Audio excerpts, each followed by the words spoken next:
Okay. Sound check. 1, 2, 3. 1, 2, 3. Okay, the sound seems to be good. The volume seems to be good. The simulator seems to be good as well, which is nice. And the stream is on the green, which means we're up and running. And everything seems to be fine. Alright, in that case, welcome everybody. I hope you're feeling good. Hope you're having a nice weekend, enjoying some free times, some calm time to chill down and relax. I'm enjoying mine, definitely. To a certain point, I wish I had more free time. But yeah, we are flying today back to the large jets. We had a time not so long ago before my MCC where we flew a lot those heavy jets, and I wanted to fly the Freigher, and we never really got to fly it again. So we're back at it. You guys voted for, and we're back into the Freigher, into the large birds, back to the Flightfactor stuff, which is good because they've released a bunch of updates. I haven't really read very much throughout the okay, there is this bug throughout the changelog, but it seems like they have been fixing it, and they have partially fixed the problem with the zinc plugin, which is fine. So I wonder if they actually did improve a little bit the VNav. What the hell just happened? Ah, okay, I see. So yeah, it's good. It's fine. So we'll be flying EVA Air. Oh no, I'm not going to be able to do this. Let's see if I can do it this way.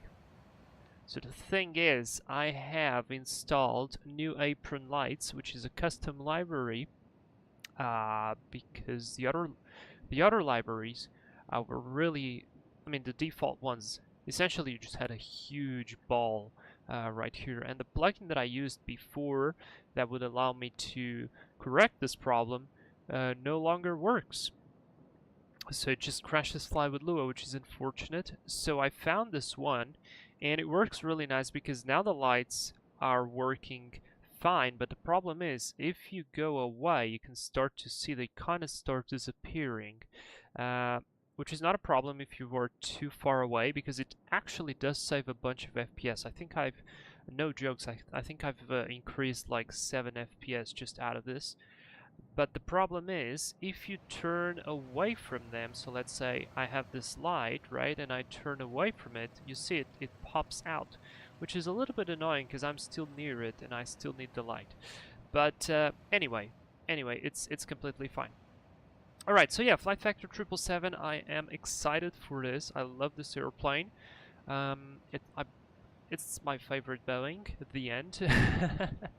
And it's a really cool airplane, beautiful graphics, lovely sounds, very nice performance, even though it is quite heavy in terms of systems, functionalities, ground crew, etc. And you know what, I kind of like the way the light looks here, so let me just grab a screenshot, because I'm not a big fan of how the thumbnail turned out, so let me just grab a screenshot right here.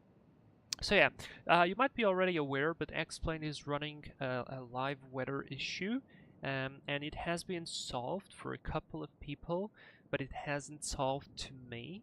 Unfortunately, I'm still without live weather. It's a bit of a shame because I feel like we finally got a flight, and we're right now in Kuala Lumpur in Malaysia. We kind of got a flight where we can expect some, perhaps a little bit of a dynamic interesting weather. So in Kuala Lumpur right now, it's kind of like mid thunderstorms, light rain, so on. So definitely giving up a little bit of ambience, and we are somewhat expecting the same for our arrival airport. So what I tried to do was basically trying to get the closest possible weather with a custom preset. The funny thing is that the temperature and the pressure is very similar on both departure and destination.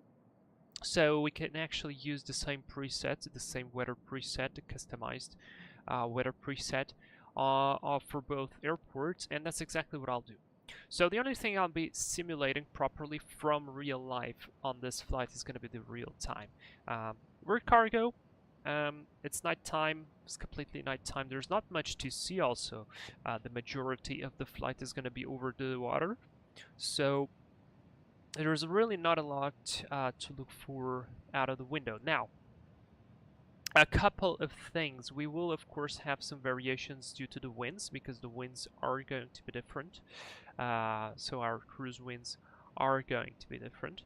And that could possibly affect us a little bit on the fuel. Now, I feel like this is too much thunderstorms around, because I did few. I created a few CB clouds, but it's just too much. And I wonder if I just decrease the level of them to, like, I don't know, perhaps like level 320, 330, maybe that will help us out. I did add a variation across the region, so we could have better weather and worse weather at the same time. Kind of felt like the first preset that I did worked pretty okay. Yeah, I think I like this one. I'm gonna keep this one. And yeah, we're gonna go with this weather. So I tried to put the same temperature, same QNH. The wind is not exactly the same. We kind of have a calm wind, but again, if we will be catching up some bad weather, it is going to be turbulent nonetheless. So that'll be fine. All right. And what is the plan today? Well, the plan is to fly from Kuala Lumpur, as I said, and we're flying to Sri Lanka, to Colombo, so the capital, and we will carry the maximum amount of fuel. The maximum amount of cargo that we can carry. So we will load this airplane until the very maximum. Of course, accounting for structural limitations and, more importantly, performance limitations, because that is the one that's going to be limiting for today. Specifically, the maximum landing weight. So I have partially powered up the airplane already. Let's say you guys did it. You guys as my trustworthy co-pilots. And we just need to analyze a little bit what is going on in terms of the weather. Now, because this is a custom preset, I kind of know what's going to be on both airports, but simulating that we're going across the real weather, let's have a look into our OFB, checking our weights, checking everything there, and yeah, that's all. Synchronous Flyer, hey, you are in time. Welcome. How are you doing, man? You know what? I feel like we should have you on board, because you would definitely give us a hand with all those cargo boxes. So please welcome on board on this one. In fact, you should be even getting yourself a salary off this flight. Tony, hey, good to see you here. How are you doing? And HD Sim, hello Vlad, I flew the same plane and livery many times in my stream. It's part of my rotation. Oh really? Wow. Oh, that's cool. Where, what flights did you do with this airplane? I've been looking, I kind of like this livery a lot, to be fair. What routes did you take? Alright. So let's have a look first at my OFP. Now I decided to change again the type of the layout to get used to a different type of layout, because perhaps this could be useful for me in the future. It's kind of okay. I will be EVA 531 as a call sign. Cost index is going to be 15, and we're estimating a zero fuel weight of 232,968 with a maximum zero fuel of 248,115 kilos. Now the problem here is really, and you probably already noticed, that the payload and cargo is limited by the maximum landing weight. Oh, and by the way, I just forgot something. I completely forgot to connect to that sim. Apologies. Give me just a second. I felt like I missed something, and indeed I did. It's 77 Lima. Connect. Let's see if we do have any traffic control. Probably not. Probably not, but at least we could have some traffic. Who knows? Who knows? Anyways, continuing onward. So that's what we're looking at. Initial climb altitude is going to be flight level 320. In fact, I should grab my blue pen, please. So cost index 15, zero fuel weights right here, and flight level 320 with temperatures minus 34. Seems like it's not that cold. Definitely hotter than it's supposed to be. Our route pretty simple. 320, ground distance is this.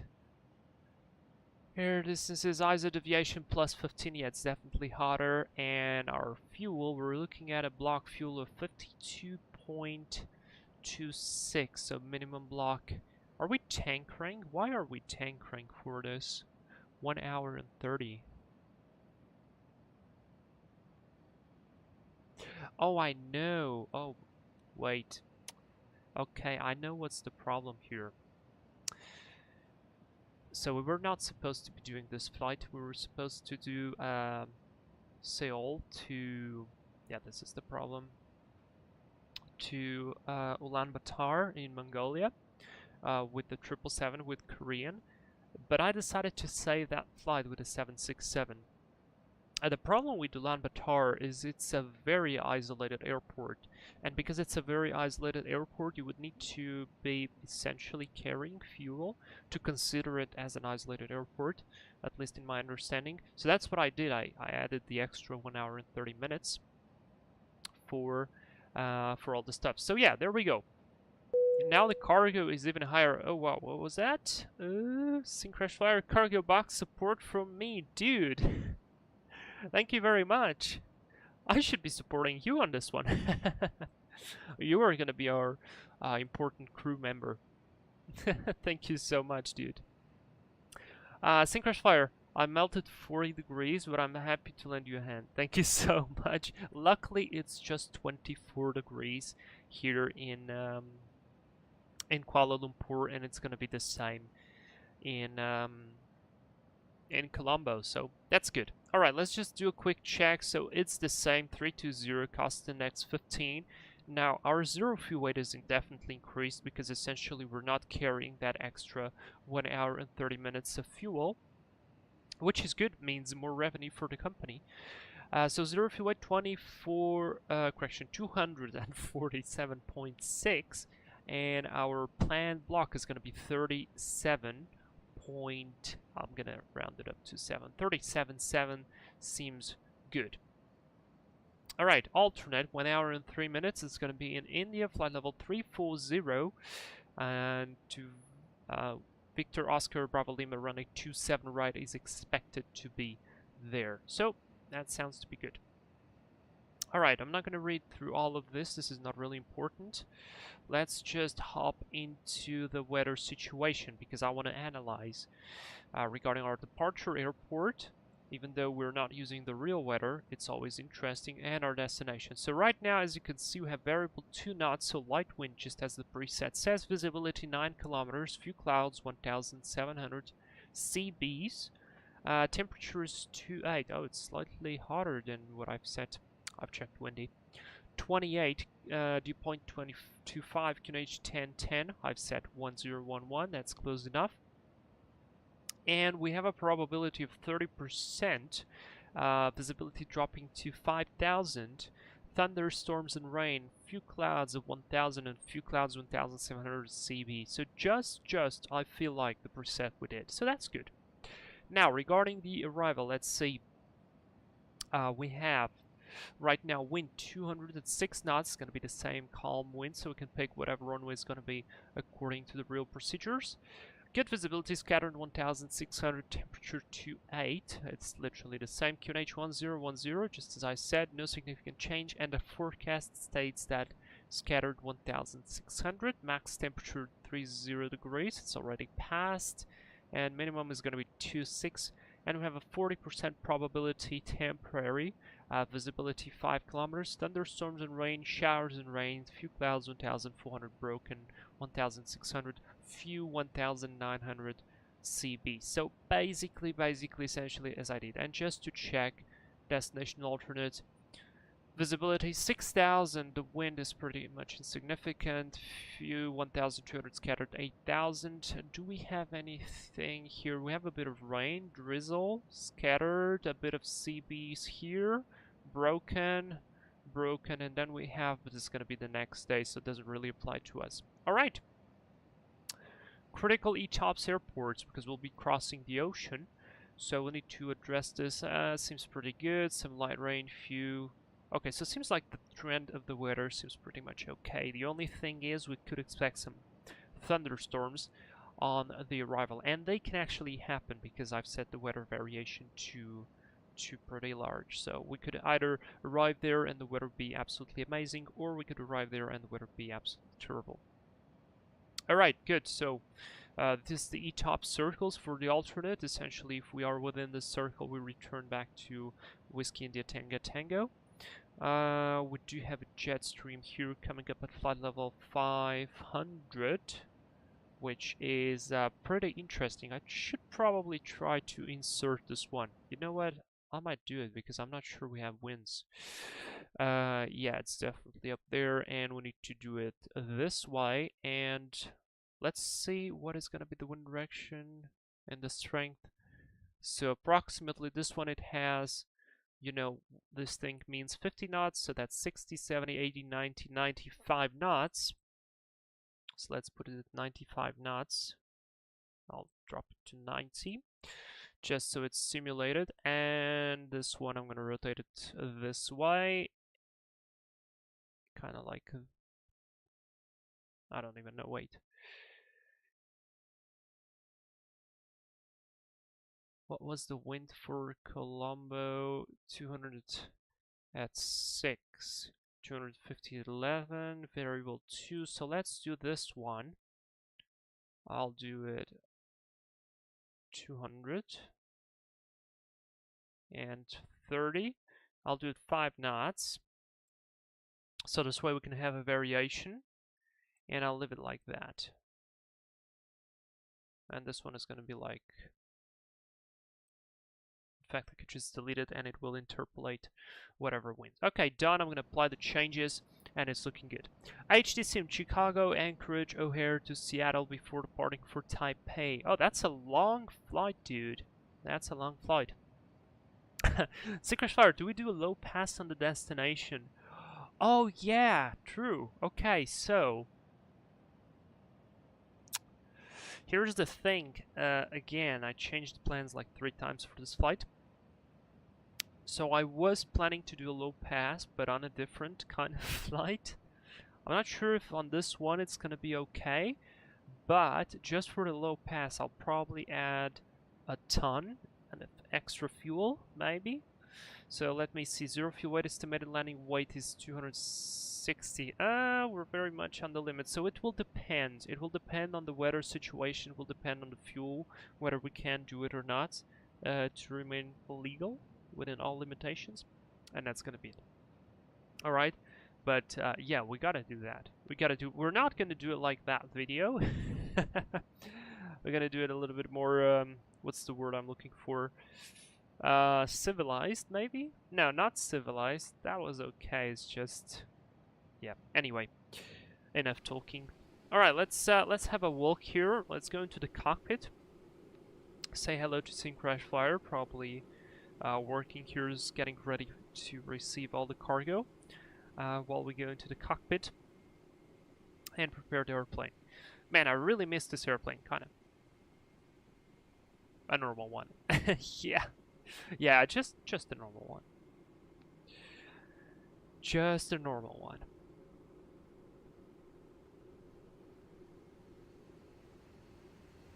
Now I have accelerated the time to 2.5 times. So the simulated time is slightly faster. Can I close the door? Thank you very much. There we go. And let's get inside. Oh yes. Beauty. Absolutely love this cockpit, and especially I love it without this light. Much better. It's not totally beautiful right now because of the oh no, wait. Because of the lights on the top, but that's fine. All right, let's move the seat forward. And let's see what the first officer did and didn't. So seems all good on this side. Seems all good on this side. Just missing the window heats here. That's good. That's good. The accumulator is charged. That's nice. The storms are good. That's fine. That's fine. Fuel pumps are off. We haven't refueled yet. 35.5 on board. That's a lot of fuel. Yeah, we just need 37.7, so basically kind of almost refueled already. Alright, wing anti-ice is going to come to auto.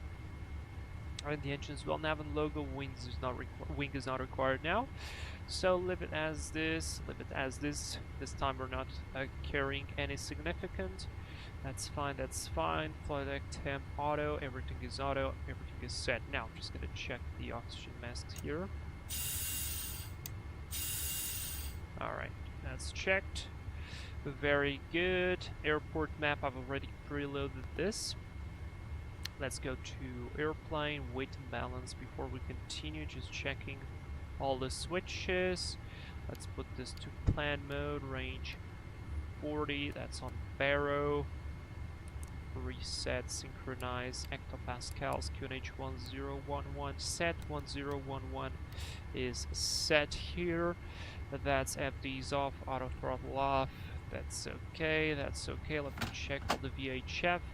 1228 here, that's set, that's set, that's set, and we already have established ground communication with the guys. Alright, good, good, good. On the standby, let me put 121.5, so this way we'll simulate real ops.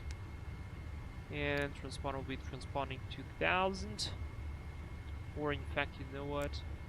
Once we get the clearance, we put it there. Auto brake, RDO, and that's it. Okay, let me just insert the position, or in fact, you know what? The thing that's going to take the most amount of time is going to be loading of the airplane, so let's start with that. Alright, aim 0 fuel weight. We are aiming for 247,561 exactly. Total fuel is going to be 37,700. That's in. Let's go CG summary. We're going to optimize the CG 27.1. Seems good. Let's go to the loading page, and I will be hitting load on everything. Go ahead and load the main freight. Why the captain sounds Starting like this to load. Is very unbothered. We need to load the catering and whatever miscellaneous items we have. Okay. Okay. We Please are start the loading departing process now. from... Sure I can. You are good to start the fueling. Refueling is initiated. What's the code? Jesus Christ. Whiskey Mike Kilo Kilo. Yeah, he's calling us, so compare with the GPS position, that's fine.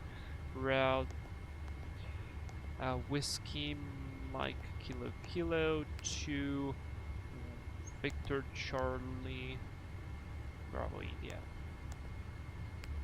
Flight number EVA 531 for today, and we'll see what's with that.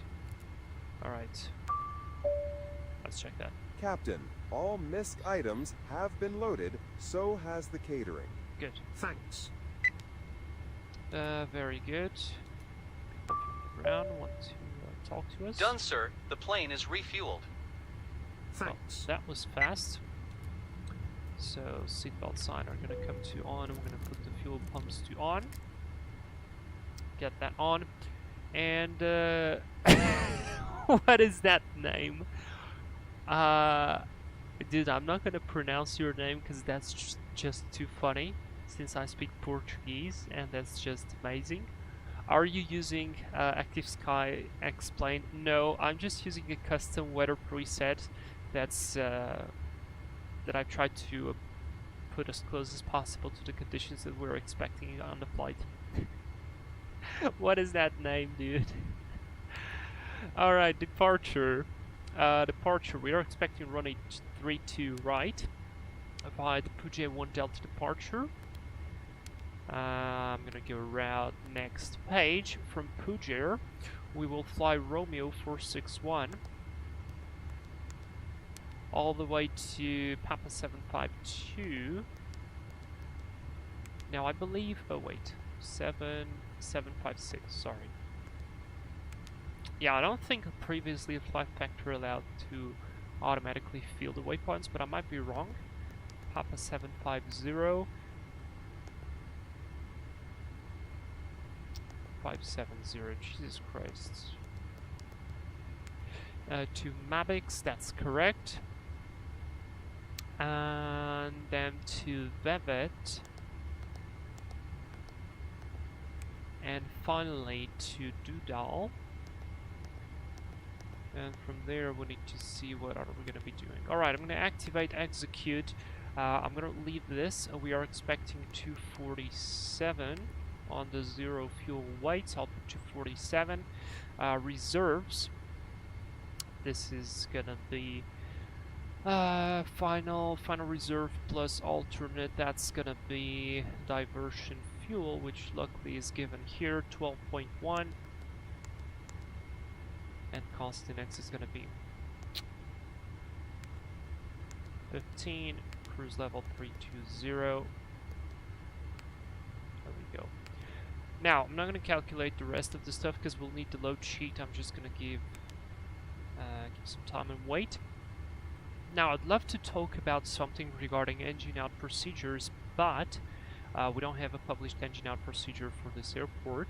So, I will need to first import my flight so I can get the charts and I can get everything ready.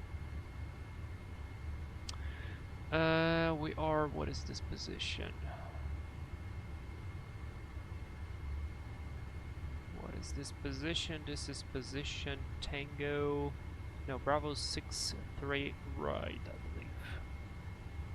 Bravo 63 right, which is not exactly correct position for a cargo airplane, but the problem is the cargo apron that's right here is completely pitch black and it's totally uninteresting to see the airplane from the outside because you literally have no view whatsoever. So that's why I repositioned it to this parking position. Alright, let's see, parking stands, Terminal 1, we need. Now that's cargo, probably are in Terminal 2 and... Nope. Was that Terminal 1? Yes, it is Terminal 1. Okay, we're Bravo 63. Good. We are on Bravo 63. That's nice. And let me pin this one before we forget. And probably we'll be pushing back, taxiing like... Big mistake. Taxing something like Tango 3, Bravo 7, Bravo Alpha, Alpha 1-1. Okay, I like this. Alright, good. Departure. Let's see SIDs. We are runway 32 right departures. There it is. Oh, beautiful. Everything's on the same page. Nice, I like it. Put it there, and in case we need to come back, I'm gonna be definitely returning to runway 32 left because it's the longest, almost the longest one, and it's gonna be the closest to the firefighting services and all the apron stuff and etc. So approach 32 left, 32 left. We have an ILS initial approach.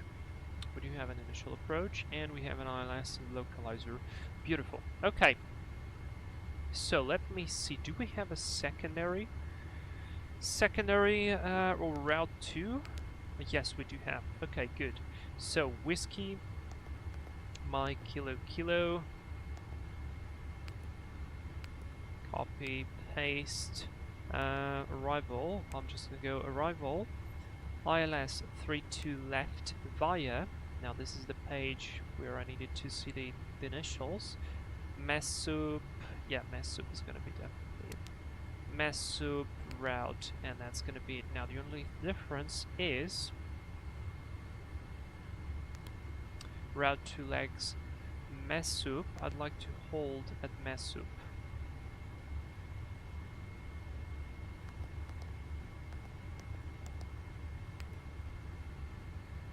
It's probably not how it's done. Yeah, I need to revise how you do a hold on the route. Because let's say I wanna hold here. But that's alright. Okay, fine.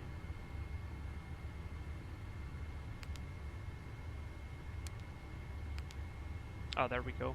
Target altitude 8,000. Yeah, we're not gonna go 8,000. We are gonna go much less. MSA is 5,300.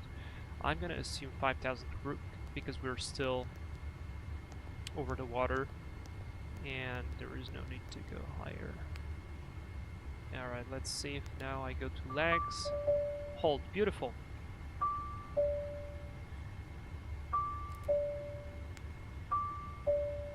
Alright, red. Captain, the loading process is complete. Thank you. Good. Very nice. Okay, let's just recheck the route very quickly. So departures. The departures. Starting with this. And let me put this one for myself. So it's going to be straight ahead 470, slight right turn, then to kilo 702-703, then to Likbo, and I'm going places. There was Likbo, okay. Oh yeah. Sorry, this is what flew Airbus for too many days. And now I'm kind of having a hard time getting back to the Boeing. So Likbo, and then to Rupdo, and then to Pujer. That's correct. Let's just see that the route doesn't have any weird stuff. Yeah, no weird stuff. That's fantastic. That's very, very good. So let me put initial runway heading is going to be a 326. 326. That's set. Let's do FD on, LNAV, VNAV, init ref, index, performance. I have to wait for the load sheet still, but the fuel is on, and that's good. The load sheet is here for you. Ah, there we go. Just in time, fantastic. Fuel is nice and balanced. Sir, we have completed loading the luggage. Very good. Much appreciated. Okay, nice. So, guys, we got everything. Let's confirm this with the load sheet. So, 247.6. I hope this doesn't put me overweight.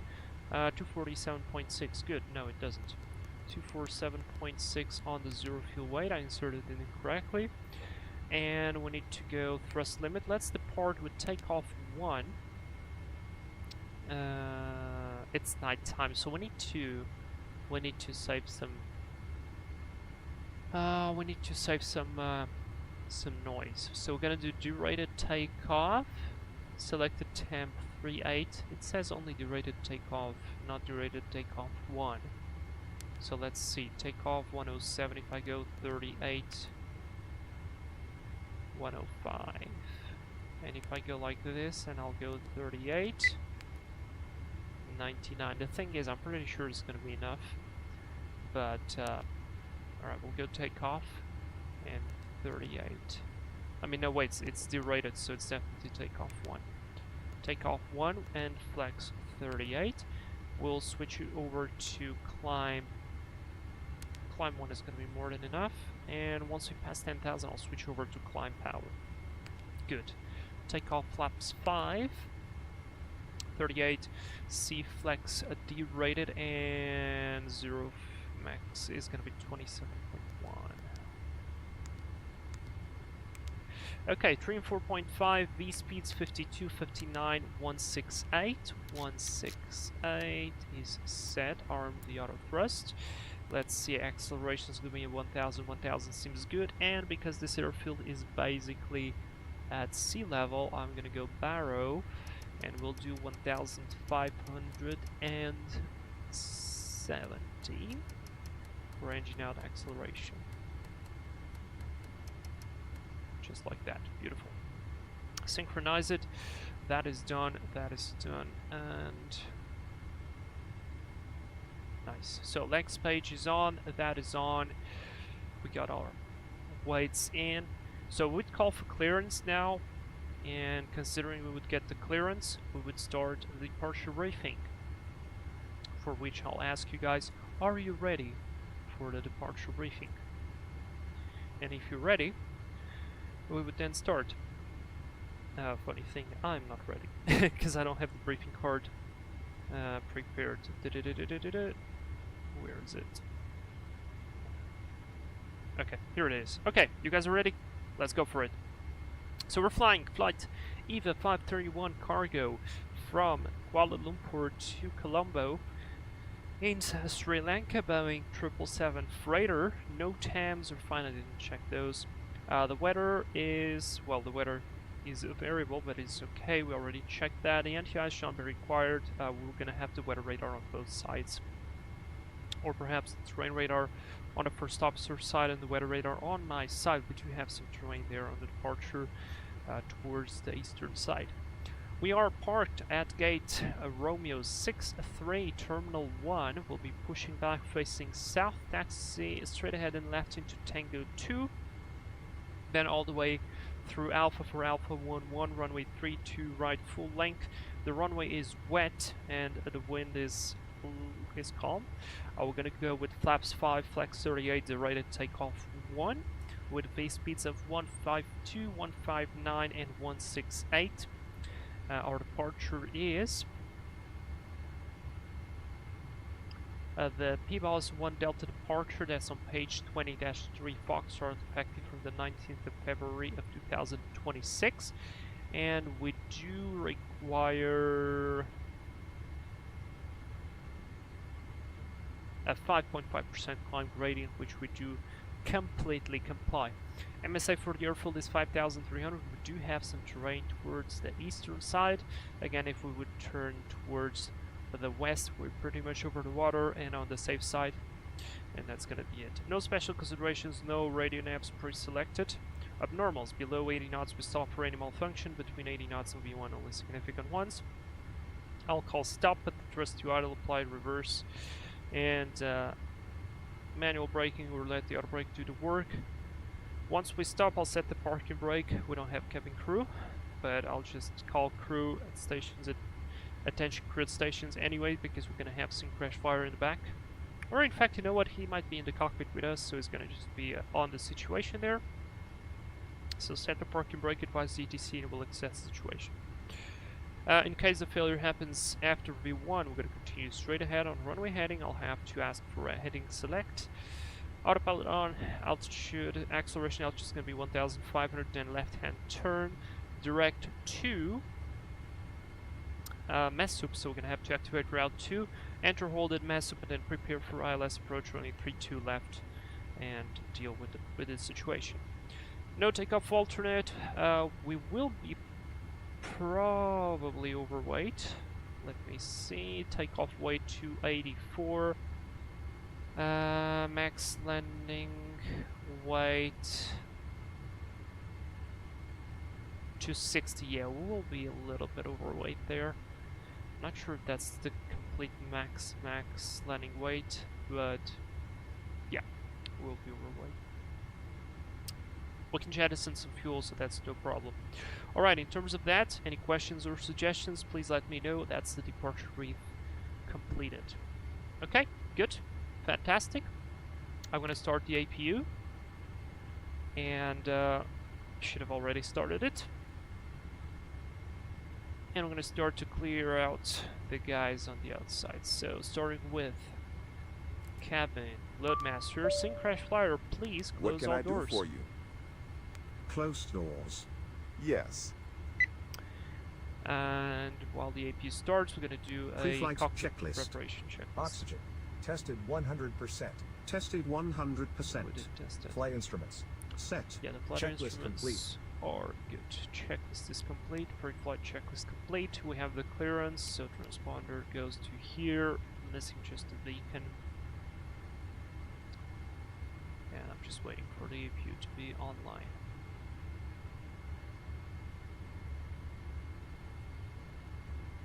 Alright, let's see. What did I What did I miss? Comes from an old Spanish meme. Amazing. Pandemic times. Check 2470 fuel weight, not gross weight. Tony, nice catch with it. Correct that. Nizam, my home base airport. You can flight standard taxi route for departure 32 right chart. Good.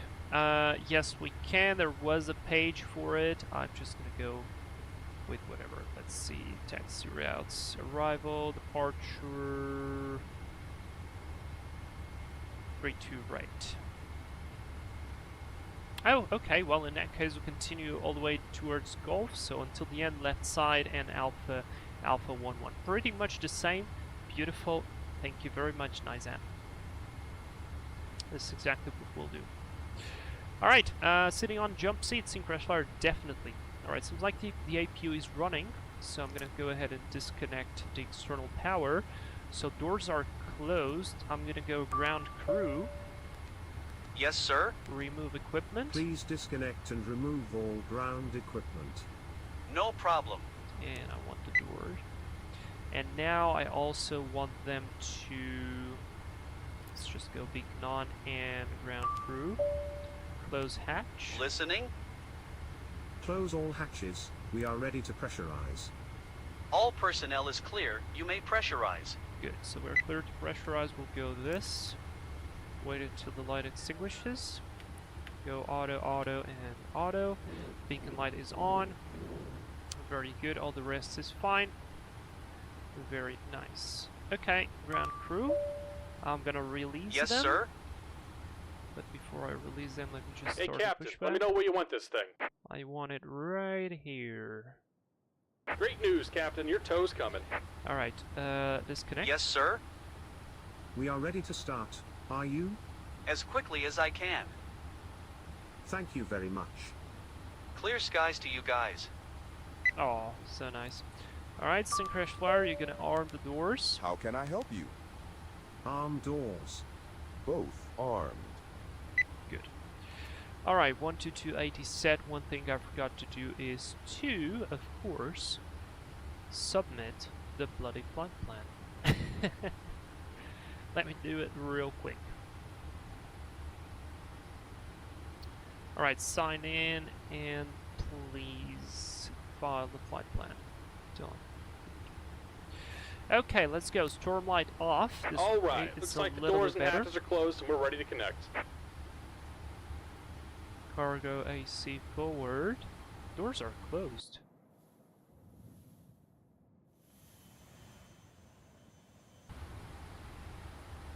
TCAS off, engine shut down. Okay, that's all associated.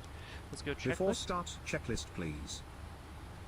Seatbelt signs is Set. on. Doors and windows. Closed. Check. MCP. We've got V2168 heading 326, altitude 10,000, LNAV, VNAV armed. Set. Takeoff speeds. We've got 152, 159, 168 Set. CDU pre-flight. completed. Completed. Trim. Trim, we have to set 4.5 units, which is right here, and neutral. Welcome aboard, Captain. And neutral. Tow's connected. Bypass Set. pens inserted. Taxi and Go and kill the takeoff parking briefing. brake when you're ready to go. Completed. Completed. Checklist complete. Checklist is complete. Before start, checklist is complete. That was very near us. Alright, and in that case, we are clear to go.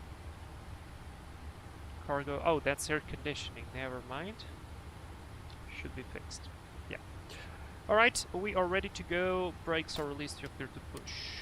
Here comes the pushback. Light them up. Line them up. And indeed we are. Okay. And we'll be starting 2.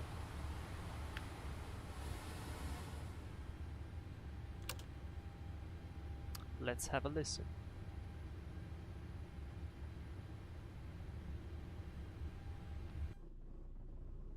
We can cheat and we can go towards the wing view, but I kinda... No, you know what? We're not gonna cheat.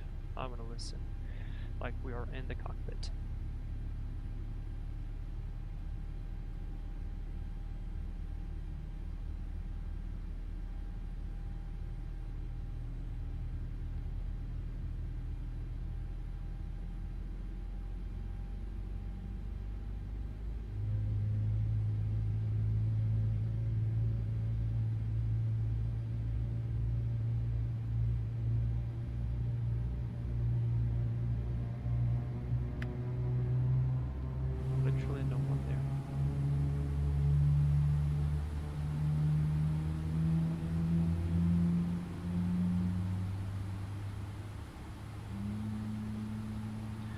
beauty. Starting number 1.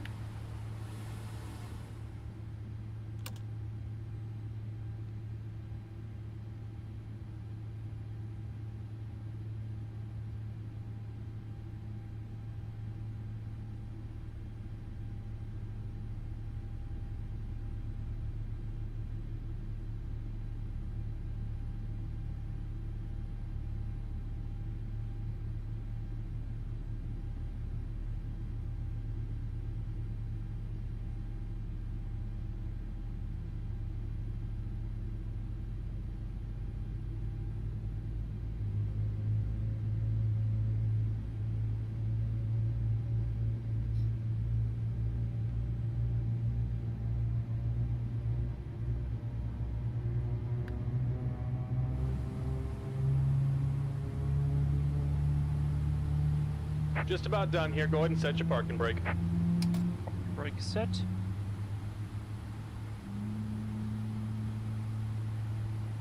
Alright, we got 2 good starts. Let's go APU off. Set flaps to 5. So recall. Alright, APU pull down doors auto. That's all checked. So headed 2 good starts. You're clear to disconnect. Hand signal on the left hand side, please.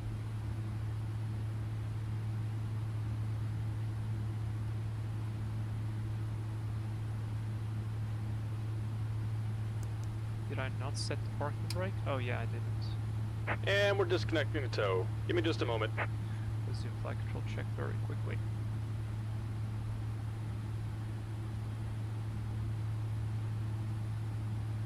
Alright, checking the rudder.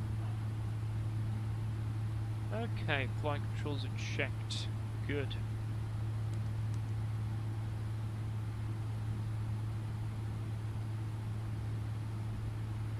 Disconnected hand signals. So Crash Fire, I recommend turning on the footlights. It creates a nice ambient light. Let's see.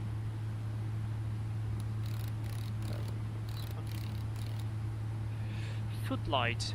Heaters, shoulder. Where is it located though? Panel flood. That's the heater. That's not the light. And we're disconnected. Signal and pin on the left. Take it easy and have a safe flight. No, that's not it. That's not it. Man, that weather is definitely coming over to the airport. After start checklist, Taxi please. checklist. Or report Recall. taxi checklist. Checked. Flight control. Checked. Check. Checked. Ground equipment. Clear. Stand by on that.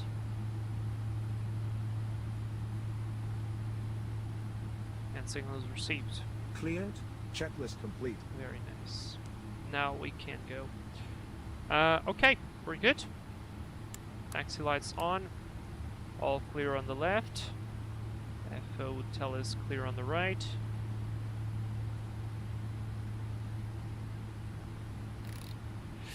Brakes are released. Let's put some weather radar on. Terrain radar on the first officer's side. And let's get going. Get our nice airport map. Center the airplane. We also do like that. Beautiful.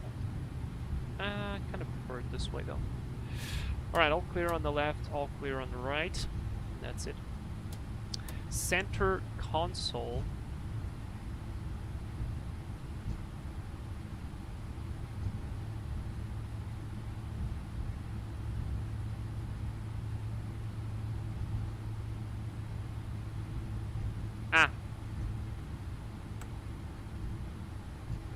Yeah, I see.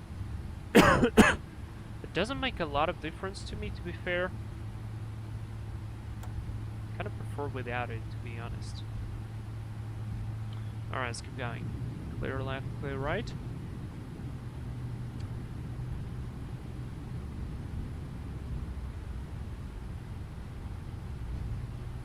Until Gulf.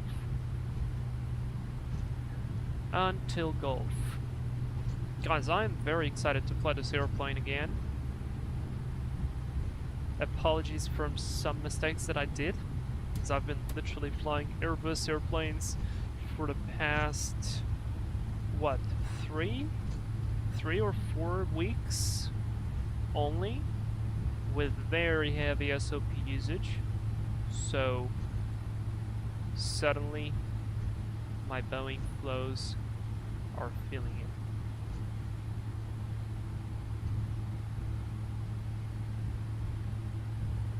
At least I didn't forget how to taxi this one. Oh, seems like we do have a weather return there.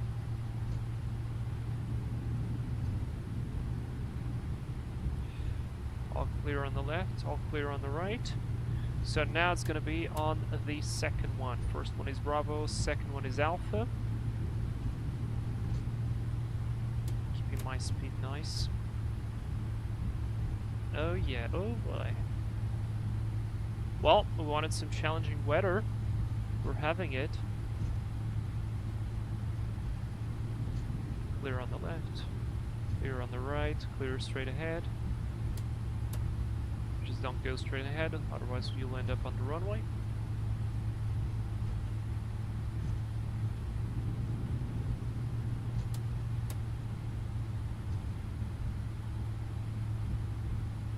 And there's the terrain on the first officer, Andy.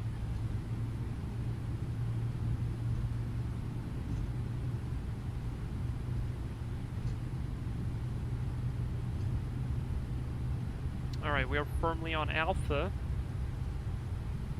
Center airplane will go down until Alpha 11. So that's nice. That's nice. It helps you find things you've dropped in the dark. Example, let's say cookies. Clear, right? Yeah, you are definitely the one dropping things then. Because you are sitting back there and eating cookies. We are doing the hard work. You were doing the hard work before, so actually, you know what? You deserve the cookies.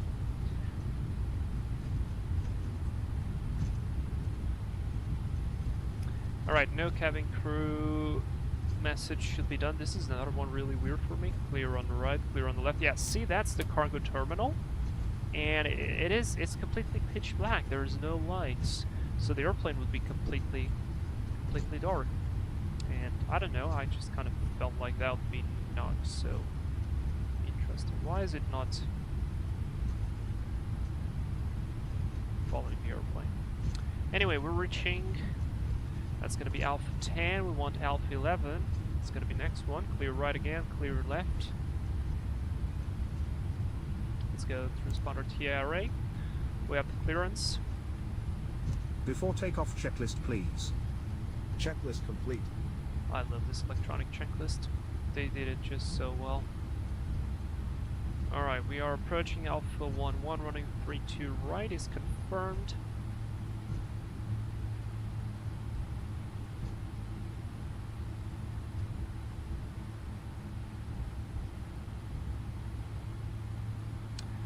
Kuala Lumpur traffic, EVA 351 heavy, lining up runway 32 right for departure, Kuala Lumpur traffic.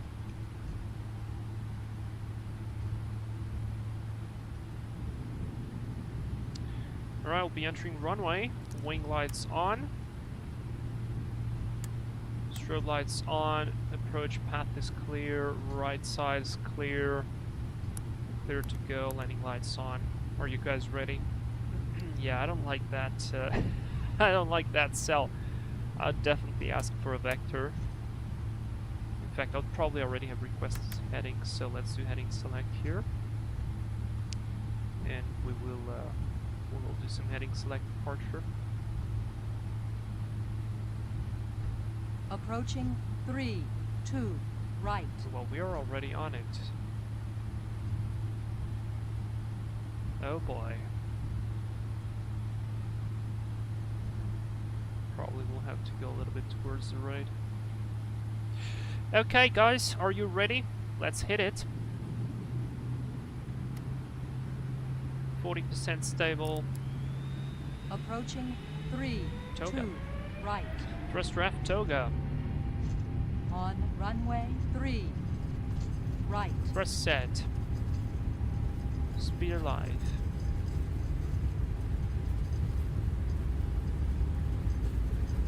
There's 80 knots. Hold.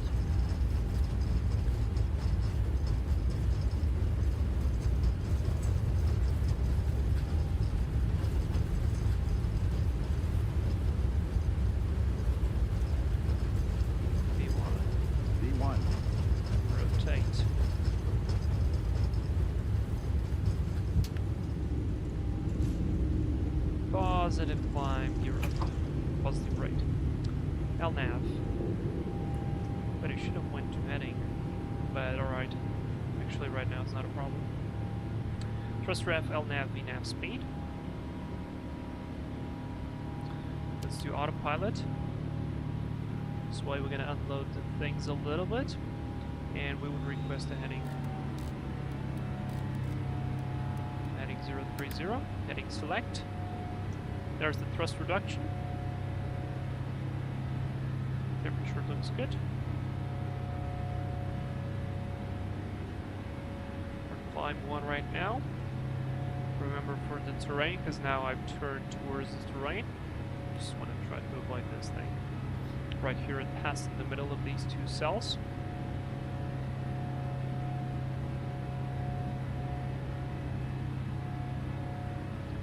Flaps 1, speed checked. Flaps 1.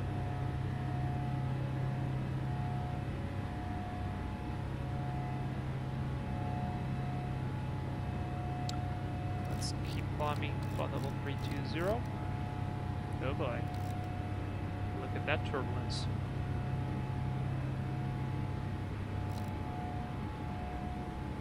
Let's go flaps up.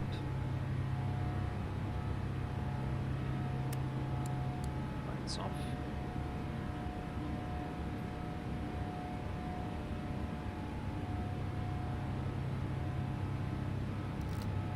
Okay, I'll keep flight level 230 for now. Yeah. Let's go selected speed. We requested faster speed at this time. Damn, it's turbulent.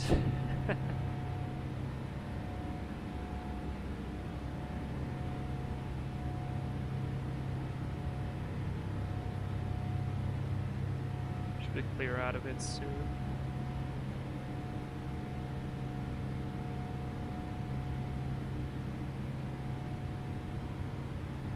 After takeoff checklist. After takeoff checklist, please. Checklist complete. Checklist is complete.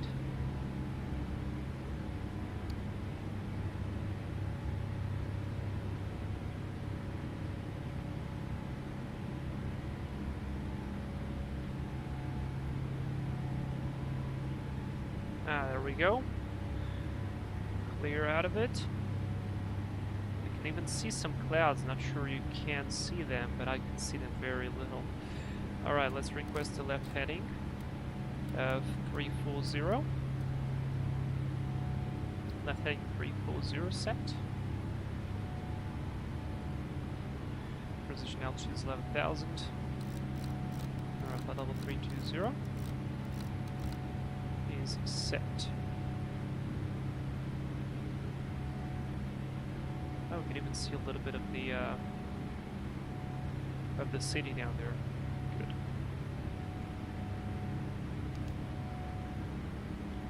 Back to 250. Get it higher quickly.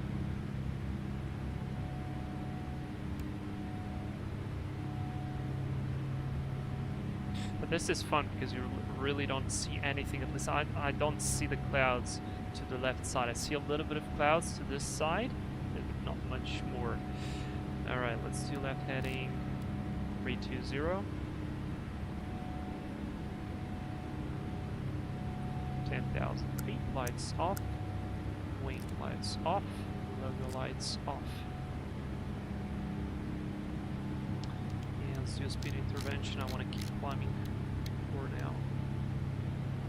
Oh boy, another one straight ahead. Is this going to be the entire flight like this?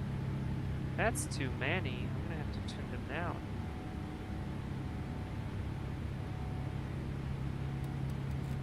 Alright, let's go heading 300 now. Oh, that one is red. Not cool. That's too many. That's unrealistic. Transition altitude. QNH standard set. And let's see, 11,900 now. Cross checked. Alright, because we also passed 10,000 feet, I can go to thrust limit and I can go climb. This will add a little bit of power. Or should I say thrust? So we can keep on going.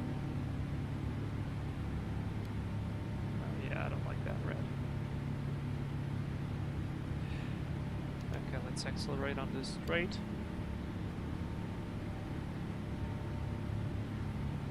And even purple. Oof. That one is bad.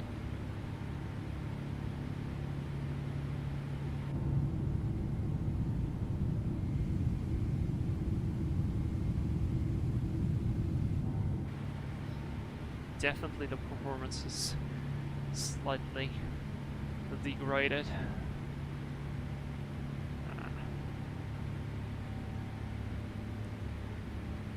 This doesn't seem like few CVs, this seems like a bunch of them. Too many of them, to be honest.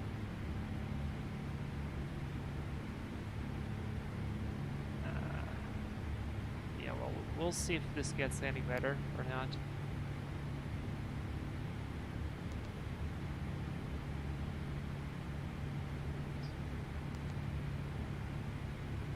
Let's keep on VNAV.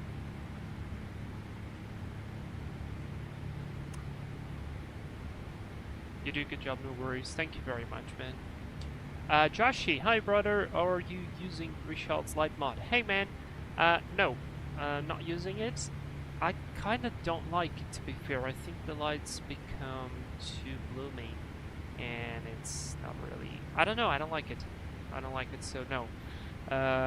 So I'm going with just the normal light mod. I'm using RXP Enhancer though. That I am using, and it really helps out with the cockpit, with the dark cockpit, especially during daytime. Not so much during the nighttime. Kind of like improves it just a tiny bit and fixes like the rain things and so on. But mostly during the daytime is really nice. Okay, I hope we will get over all of these clouds, because the clouds I've set, they don't go as high as flight level. I think maximum is going to be flight level 320 or flight level 300. So I hope we will be able to get through them without any problem. Luckily, boxes don't complain for a little bit of that initial bumpiness, but right now we're set for a nice and calm cruise, somewhat calm. I need to be aware as well for the fact that all of this deviation accounts for more fuel consumption. So we'll see how that progresses. I don't like the purple thing though. There's a rule that says you shouldn't fly into lightning storms. Well, I didn't fly into them, so yeah. Barry, hey! Already taken off? Yes, I did. I must be confused about time there. Well, it's real time, so it's like should be close to 2 AM local time. And yeah, we're just taking off 9 minutes ago. Alright, not too bad. It seems clear this side. Let's do direct to Puji, or Pujer, sorry. Direct execute. LNAV, please. LNAV.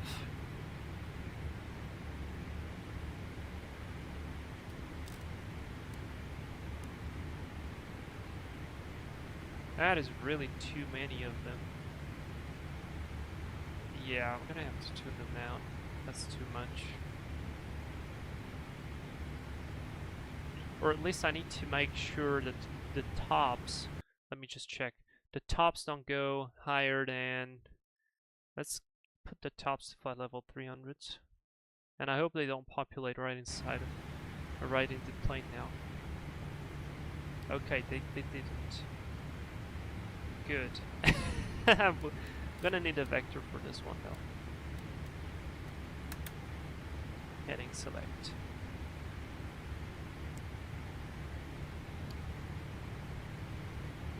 Yep. Well, that doesn't count, guys.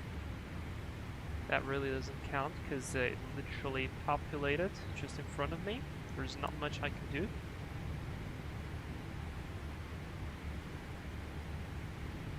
Yeah, That's bad though. I can't really turn it though, because it's so turbulent.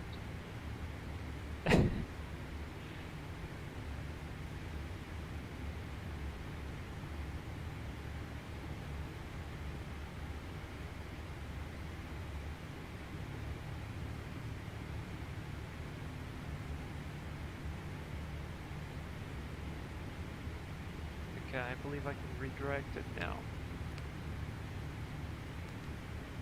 Back to L now, please.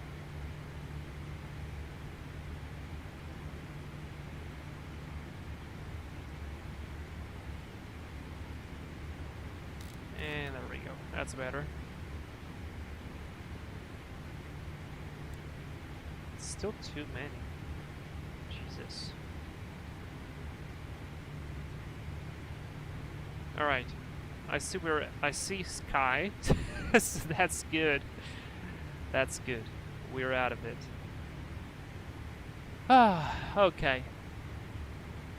Barry, thunderstorms here about every day.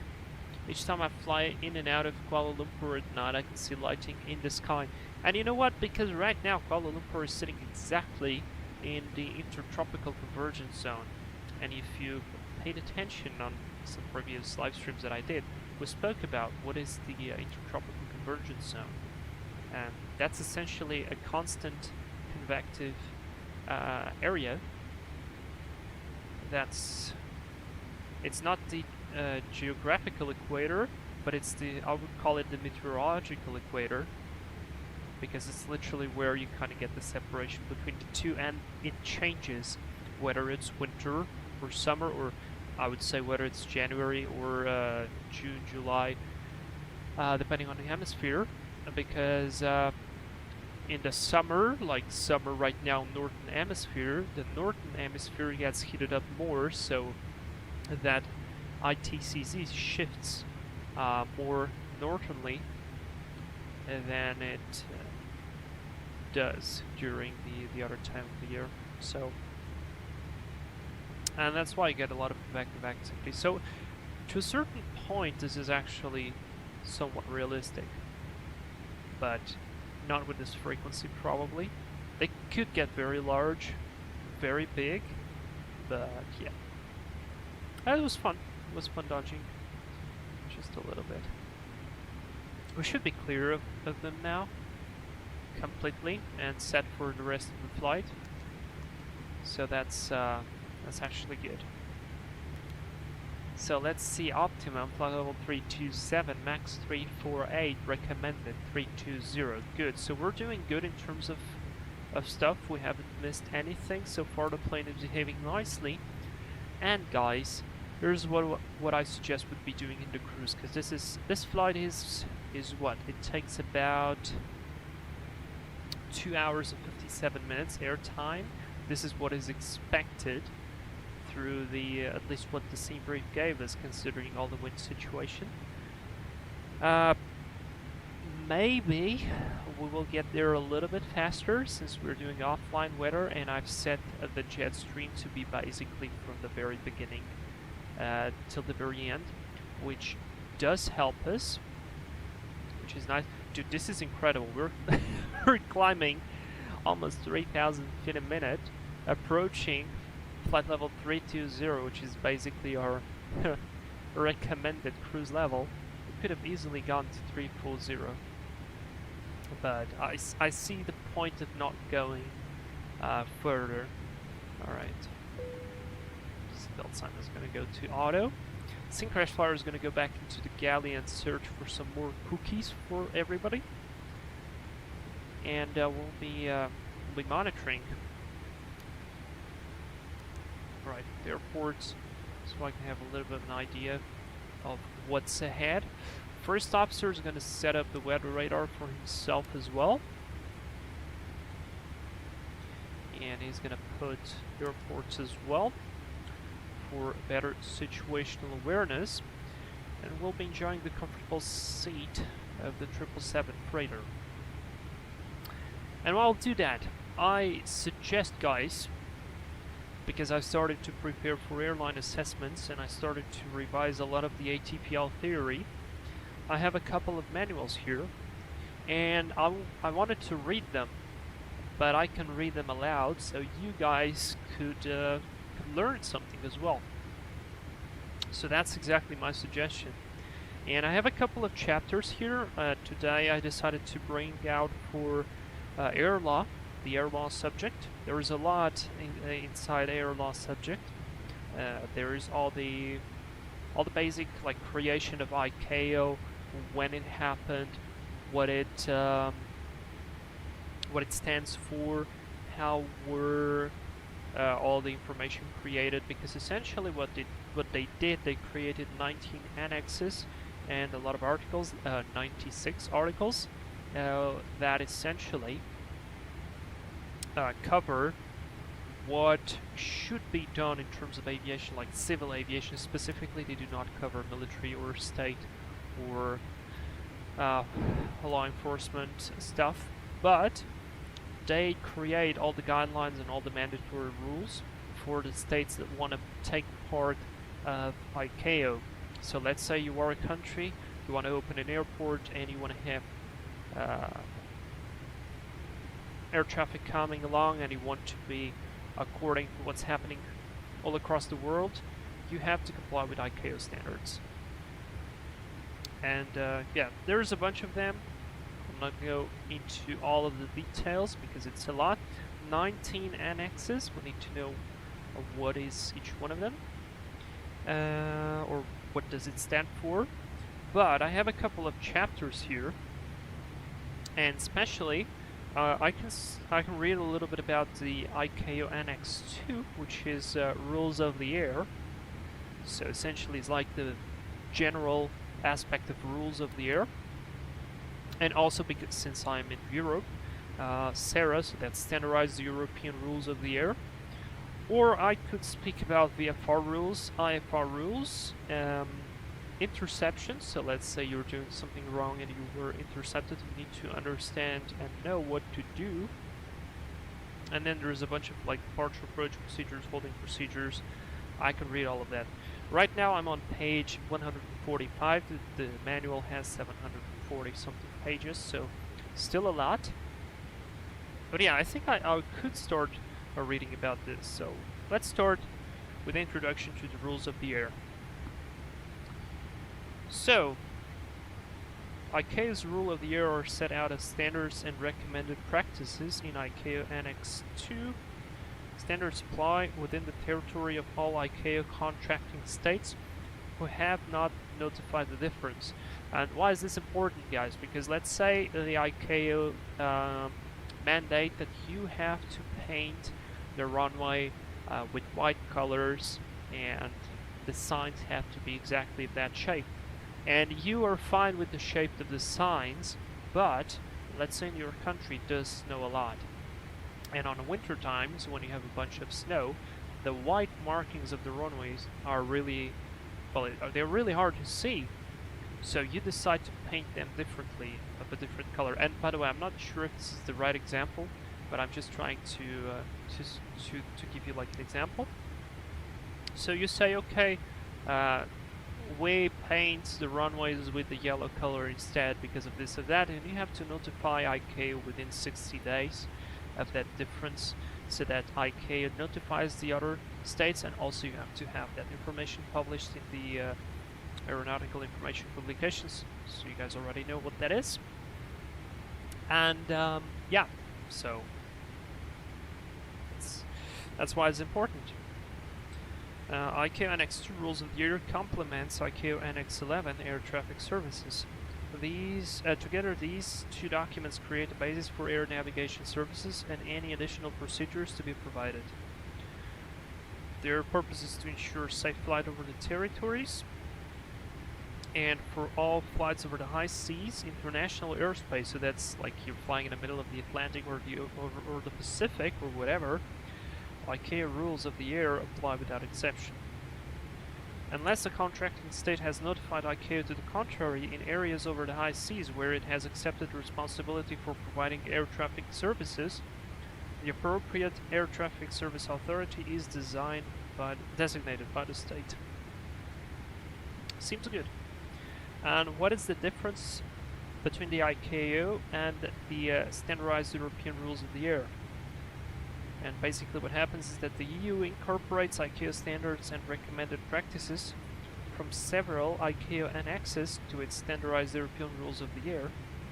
It also notifies some deviations from ICAO. All are set out in implementing Regulation 923/2012 Common Rules of the Air and operational provisions regarding services and procedures in air navigation, which is amended by IR Implementing Rules 2016-1185 document according to its Article 1. So standardized European rules of the air apply within the European airspace to all European registered aircraft whenever they are, provided that standardized European rules do not conflict with any local rules. So of course, if you're flying a German airplane in the United States, you need to comply with the United States law or whatever other country.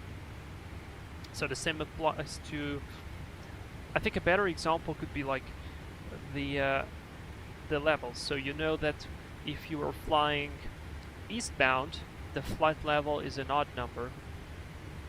Alright, so you would go like flight level 290, 310, 330, 350 and so on if you would be inside RBSM airspace. If you would be flying westbound, you would be flying what's the other name? One is the odd, the other one is whatever. It would be flight level 300, 320, 360, 380, etc. And a difference could be, for instance, like Portugal or Italy, the countries are much more, like the displacement of the countries is much more vertical rather than horizontal. So it makes a lot of sense because most of the traffic is flowing north to south rather than east to west. And that's why in Portugal, instead of that division being east and west, it's done north and south. Even number. Okay, wait. Even, odd. Okay, that's it. Thank you very much, Nizen. So yeah, that is it. And to the competent authorities of the member states, their navigation service providers, and the relevant group personnel engaged in the aircraft operations. Seems good. For flight over the high seas, the rules specified in ICAO Annex 2 apply without exception. However, to assist continuity and seamless operation of air traffic services, the provisions of ICAO Annex 11 may be applied in some airspace over the high seas. And that's standardized European rules of the air 1001. So the funny thing here as well is that ICAO is like the base of all the regulations, of all the rules. And from that point, you can only be more restrictive. Or the rules that you create, okay, they can have a difference, but they should be more restrictive. So there's ICAO, then you have EASA. EASA is going to be more restrictive than ICAO, and then inside, let's say Portugal, the authority, the local authority, is going to be even more restrictive in terms of rules. And then you can go even further, and an airline can be even more restrictive. So I'll give you an example. Let's say that ICAO says that for in-route navigation you have to have RNAV 5 minimum if you are on a certain type of airline. But then because you are in European airspace, they say that because of the high level of traffic, you can only have RNAV 2 or RNP 2 or RNP 5. That's already a different specification. That's a more strict specification. But then you work for an airline, and because the airline wants to be even safer, the airline says no. If you are in cruise and your RNP, your navigation, or your ANP, so your actual navigation performance, drops below 2, let's say, it is considered a major downgrade and the flight should not be done. Whatever. So I'm just giving you an example. So let's see, structure of the SARA implementing regulation. This is a bunch of stuff. Essentially what it means here is that Appendix 1 is signals, Appendix 2 unmanned free balloons, Appendix 3 table of cruising levels, Appendix 4 ATS airspace classes, Appendix 5 technical specifications related to aircraft observations and reports by voice communications. Now, specifically, yes, divided between visual flight rules and instrument flight rules. The responsibilities of pilot in command.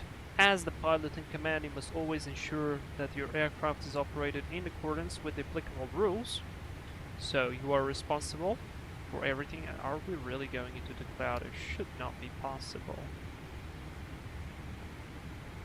There is literally no cloud here. Come on.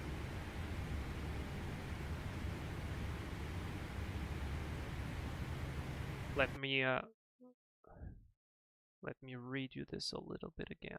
Let's go like to flight level 290, otherwise it's going to be way too bumpy. Or that could be only turbulence from the cloud. It could actually be realistic. Yeah, we definitely went into a cloud. I can see the cloud right here. What is going on? Oh, yes, I know. Probably that's because of the variation. Never mind. It's fine.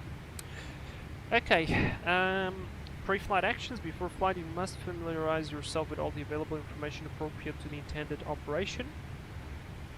And for flights beyond the vicinity of an aerodrome, and for all IFR flights, this must include careful study of weather report and forecasts, taking into consideration fuel requirements and an alternative course of actions if the flight cannot be completed as planned. Authority of the pilot in command. As pilot in command, you have the final authority as to the disposition of the aircraft while it is under your command. I think this is one of the things that most people don't really understand, is that when you become a captain, okay, you work for the airline, the airplane is owned by the airline or by a certain lessor, right? But at the time when you are flying, you are effectively, completely, 100% the person responsible for it. And that's really, I don't know, but that's a large responsibility. Nice, then, what document are you reading? I'm reading Pet Pilot Manual, ATPL for Air Law. Daifuku, hi Platinum friends, hope you are having a nice stream. I at work as usual. Oh, Daifuku, thank you very much for coming by. How are you? I wish you some good luck. It's sad that you were working on a Sunday, but hey, we all sometimes gotta do that stuff. So good luck, man. Nice, and I see you taking ATPL exam. No, I'm not taking an ATPL exam. Already taken all of them. In fact, I finished all the stuff. So I'm just reading it as a revision because I want to go for the airlines, and on the pilot assessments they can ask a bunch of things, so you have to keep your skills and your knowledge sharp. So it is important to revise all the information. And well, we have a bunch of time now in the cruise, so why not discuss this a little bit, and this way you could also learn something. So additional stuff: problematic use of psychoactive substances. No person whose function is critical to the safety of aviation may undertake that function while under the influence of any psychoactive substance. No such person may engage in any kind of problematic use of substances. Well, I think that's self-explanatory, so no alcohol, no drugs, no anything of that. That's really bad. Okay, now let's get to a bit of a more practical stuff related to flying. We've so far been looking at some regulations and some structure of regulations, but right now let's go towards the practical part. And if you guys drive a car, you probably know that, let's say you have an intersection and there are no signs or no lights or no whatever, you still need to figure out who has the right of way. And in aviation it kind of works the same way. Even though we most of the time have ATC that will give us the directions, whether or who has the priority, sometimes you might find yourself in a situation where you have to take the decision, and it's really important to understand who has the priority in that case. So let's have a read. Avoidance of collisions. You're always responsible for taking action to avoid collision. This includes making collision avoidance maneuvers based on resolution advisories provided by ACAS equipment. So if you get a TARA, the TARA has more priority than any air traffic control instruction.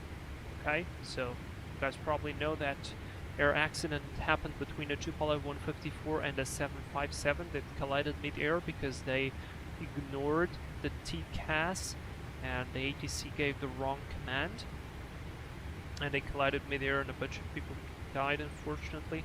Yeah, that's the reason why. So, neither you nor anyone else must operate an aircraft in such proximity to other aircraft as to create a collision hazard.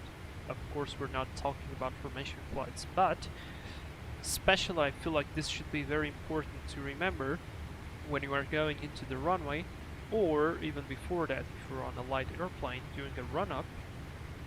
A run-up, when you are putting that power to test the magnetos, it can really blow a lot of rocks, and those rocks can fly and hit other airplanes that are behind you. Any high power setting actually should be paid attention to. In fact, I kind of remember one video of a 737 that was on some, I think it was some Greek island airport, so one of those smaller ones, and it had to park, or I don't remember whether it was parking or taxiing out for departure, but it was on one of those parking positions where you start the engines on the bay and you go. And I think it was another airplane boarding near them, and they applied a lot of thrust, and essentially a lot of stuff flew out, and some people got hit by the jet blast, of course, and by bags flying and so on. So it was a bit ugly, and you always need to remember, especially on these airplanes that are hard to see behind you, what is going on behind you, and before you apply that thrust, can you really apply it safely? So yeah, general order of priority. So who has the right of way? In general, the highest priority in rights of way is given to the aircraft type which has the least maneuverability.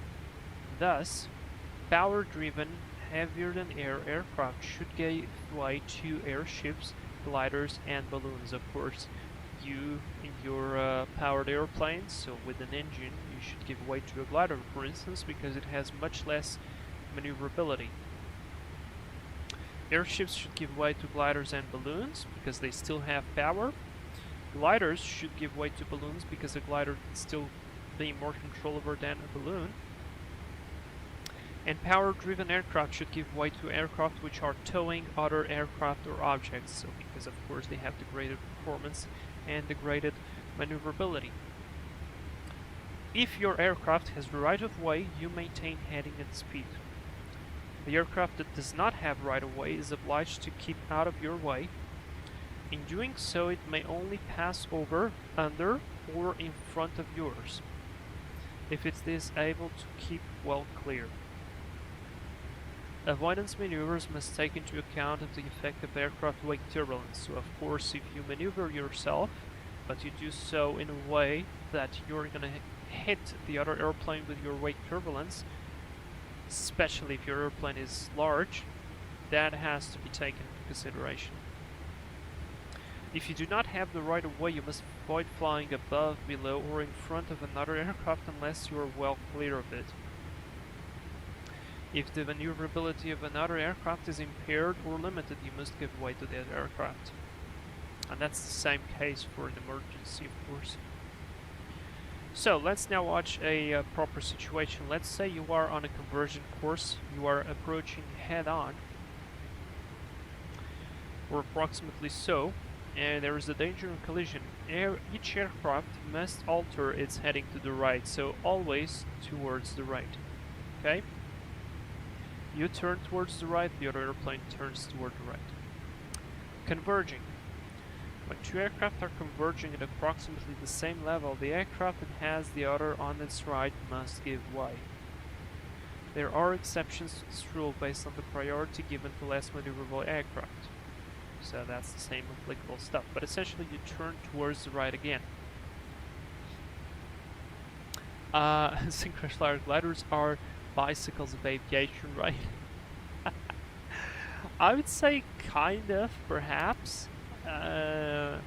Yeah, maybe you could say it like that. Maybe. That's an interesting perspective. Alright, overtaking. Let's see in case you're flying an overtake. An overtaking aircraft is an aircraft that approaches another from the rear on a line forming an angle of less than 70 degrees. This is actually a question that I got on a practice interview. So what is the angle of the intercept to be considered, or what is the angle to be considered an aircraft as in the situation for overtake, and it's 70 degrees. Overtake to the right, so not like in the cars, or if you are British and you drive on the left, that is exactly how you do it. Overtake on the right, regardless of whether you're climbing, descending, or level. No subsequent change in the relative position of either aircraft absolves you of this obligation until you are entirely past it. At night, when you approach the rear of another aircraft within the 70 degrees plane of symmetry, you will not be able to see either its port or starboard navigation lights. You may only see its white tail lights. This is a warning. Sailplanes overtaking other sailplanes may overtake to the right or to the left. Landing. Aircraft either in flight or operating on the ground or water must give way to aircraft which are landing or in the final stages of an approach to land. When two or more heavier than air aircraft are making an approach to land, the higher aircraft must give way to the lower aircraft. Makes total sense, because if you lose the engine, you, as being the higher airplane, have more priority or more chances to get down safely than the other one. However, you must not take advantage of this rule to cut in front of or overtake aircraft. There are two exceptions to this rule. Powered aircraft must give way to sailplanes, gliders, and aircraft must give way to any aircraft which is compelled by an emergency to land. And then for the case of the takeoff, aircraft taxiing on the maneuvering area, taxiways and runways, must give way to aircraft taking off or about to take off. This is kind of self-explanatory. Before we go any further, guys, regarding the navigation lights, I'm pretty sure you know that the navigation lights have different colors, but since we are on the simulator, we can just check this out. And I'm gonna disengage the strobe lights on purpose for a second, just so they don't take a lot of attention, and we'll go towards the outside view. Let me just tune it down. The external view sound just a tiny bit. And you guys can see the navigation lights are right here. This is the red one, the green one, and then you have the white one. Sometimes they put white ones on the wings as well, to the point that they might not even have one white on the tail. The plane that I flew, the Tecnam P2002, they only had navigation lights on the wings. So we had the red, the blue, all on the same light, green and not the blue, white, green and white on the right wing as well. And there were absolutely no lights on the tail, no nothing. In this case, it's quite interesting and important. And why is this useful, guys? So the red one, consider it as your heart. It's on the left side always. The green one will be on the right side.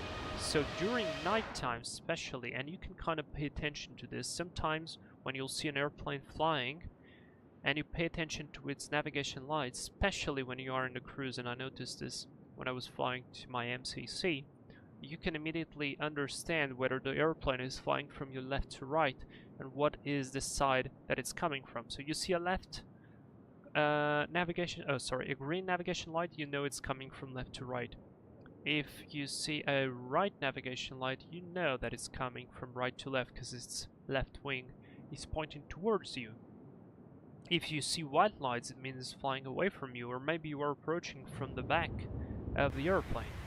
So it is a very, very important and useful function of the lights.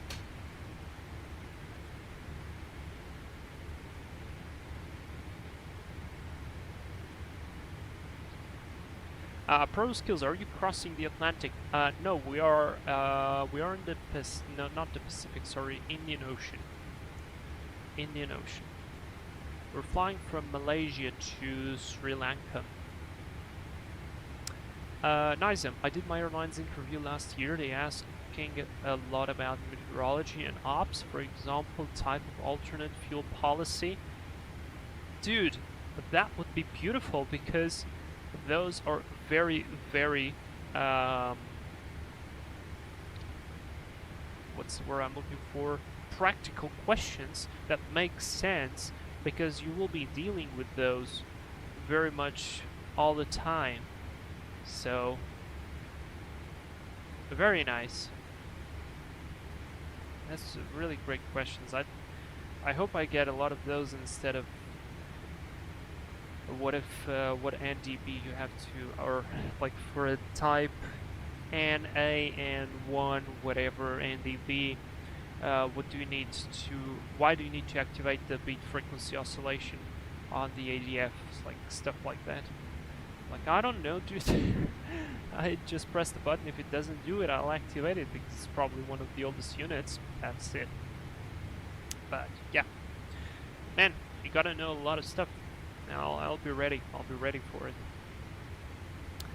Anyway, let's continue. So, surface movement of aircraft. If you are approaching head-on with another aircraft on the ground, you must either stop or turn right to keep well clear. Well, that's kind of obvious. The situation will dictate the best course of action, or the ATC. For two aircraft on a converging course, the one which has the other on its right must give way. Aircraft which are being overtaken by other aircraft have right of way. The overtaking aircraft must keep well clear. Taxiing aircraft have right of way over towed aircraft. Makes sense. And then we have a note here that EASA applied a change to SARA.3210, which reverses the priority on the right-of-way for vehicles and vehicles towing aircraft, with effect from 27th January 2022. So, subject to provisions in point 3, which is not specified here, vehicles on the maneuvering area shall be required to comply with the following rules. Vehicles and vehicles towing aircraft shall give way to aircraft which are landing, taking off, or taxiing. Okay, it's about the same. From an operational perspective, you should be aware of this change. However, until formal notification is received from the regulatory authorities that this change has been applied to the learning objectives and or central question banks, the previous text concerning right-of-way shall remain in its present format. Seems good. Seems right. Are we gonna go into that cloud? Just a bit. I can kind of see the cloud. I think we're gonna pass just over it, so I'm just gonna keep going. Let's see. Tony, I guess right now just asked what is a flare. I think, you know, I think they are underrated, to be fair. They are very much underrated. They got the fame for the hard landings and so on, but it's for a reason. And the thing is, they are an extremely professional airline. Very, very serious intent and very serious conditions, so I kind of feel bad for them sometimes because everybody just speaks about the hard landings and so on,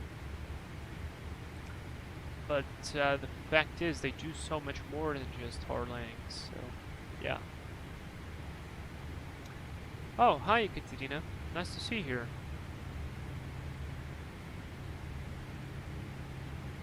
Nizam, this route you're flying at DTO, what is your in-route alternate? Oh yes, we do have, my in-route alternate is Sultan Iskandar Muda.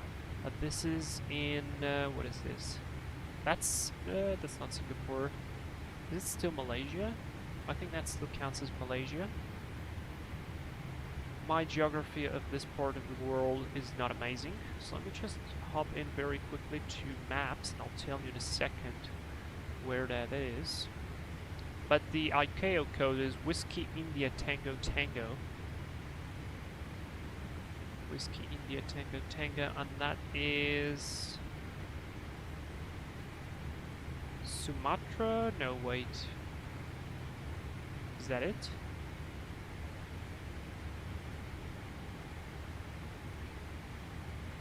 That's not Medan, but the city is called Banda Aceh.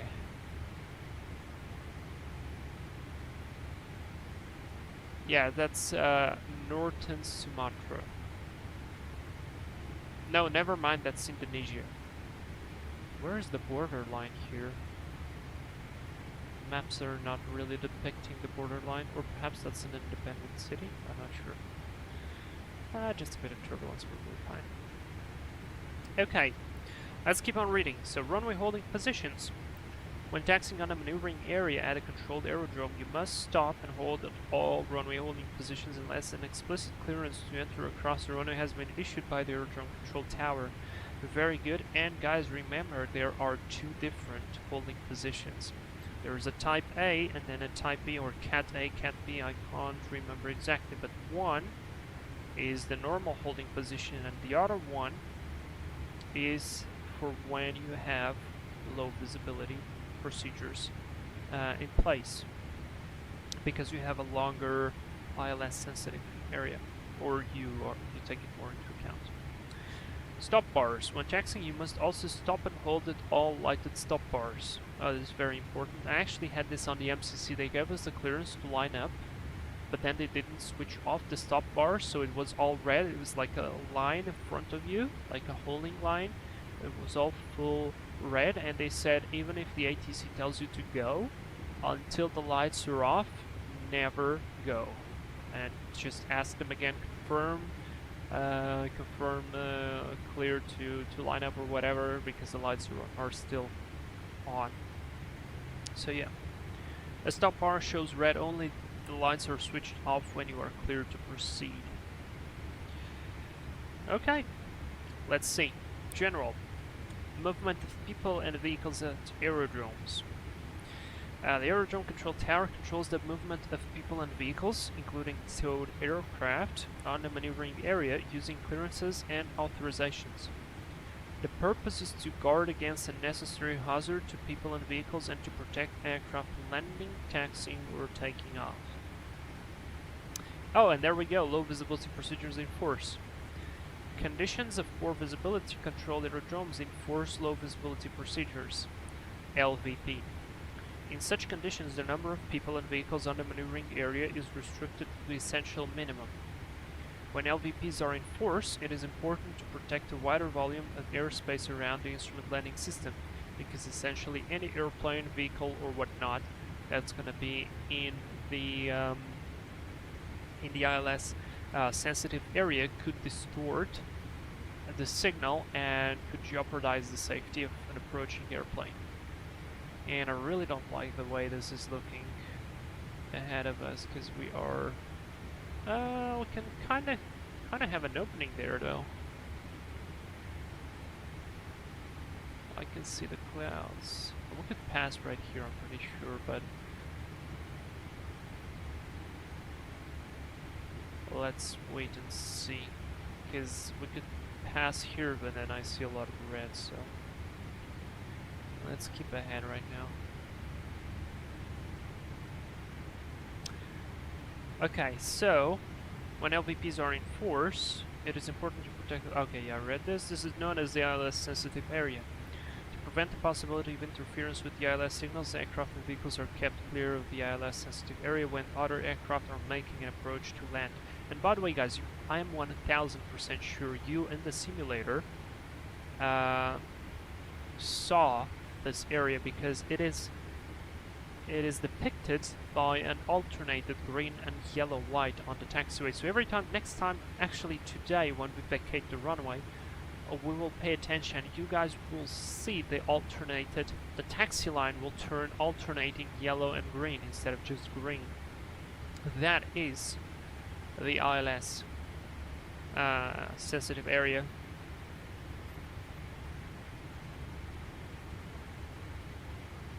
The minimum separation between vehicles and taxiing aircraft is specified by the air navigation service provider and approved by the competent authority. Yeah, we don't really care about that.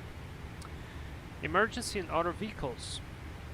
Emergency vehicles en route to an emergency usually have priority over all other surface movement traffic. Makes sense. If possible, try to remain clear or get out of the way of an emergency vehicle when it is displaying emergency flashing lights. All vehicles must comply with instructions issued by the Aerodrome Control Tower and Air Traffic Services. Unless otherwise instructed by ATC, vehicles must give way to all aircraft, including aircraft being towed. Sounds good. And let's do a bit of a heading here. Or maybe... I kind of still see the cloud. Yeah, we could definitely pass there. Skip clear for now. And then if we can, we're going to turn right. Otherwise, I'll just keep flying straight ahead until we pass between the clouds. Alright. So let's see. When you operate an aircraft on or in the vicinity of an aerodrome, you must observe other aerodrome traffic to avoid collisions, conform with or avoid the pattern of traffic formed by other aircraft in operation, make all turns to the left when approaching for a landing and after taking off unless otherwise indicated or instructed by ATC, because the normal circuit advises you to always turn left, unless there is a published circuit that is slightly different. Okay, honestly right now it seems to be fine, so I'll just go LNAV.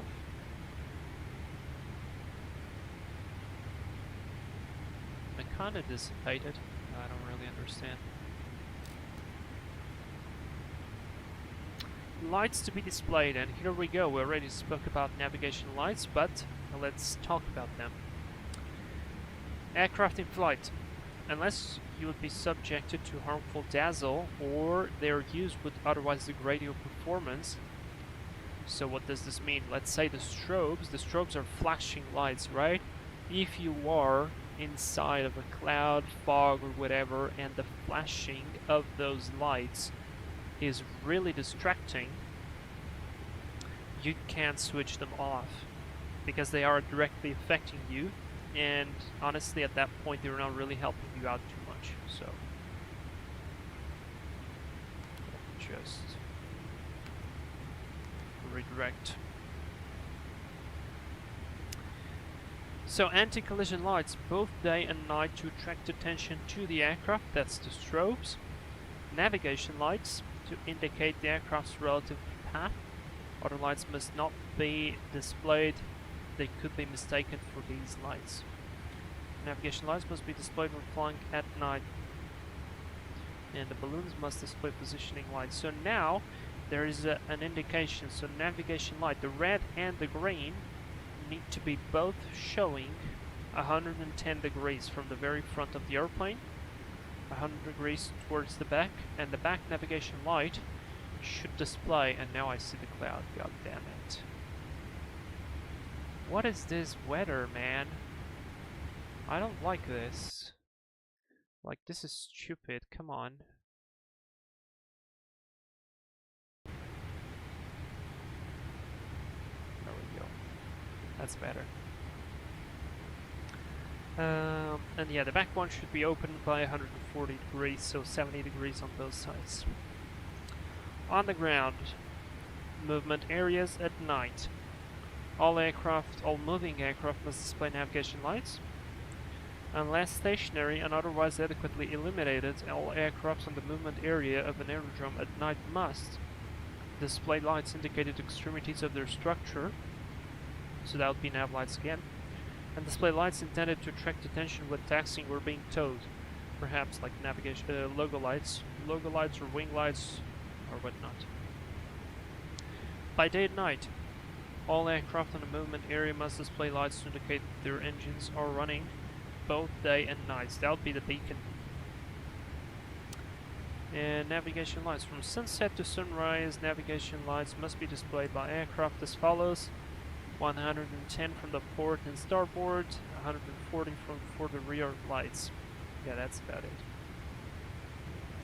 The sectors of visibility for each light indicate relative bearing. For example, if ATS reports an aircraft on a relative bearing of 030, so that should be around 1 o'clock for you, you should expect to see only its red port navigation light as well as its anti-collision lights. That'd be the strobes. Lighting equipment for night operations.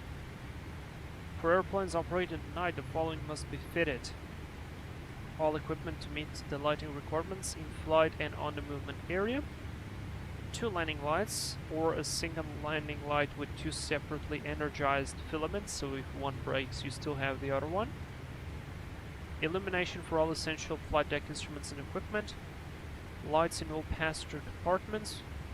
And an independent portable light for each crew member station, so a torch. That would be a torch. Oh, and I missed a bunch of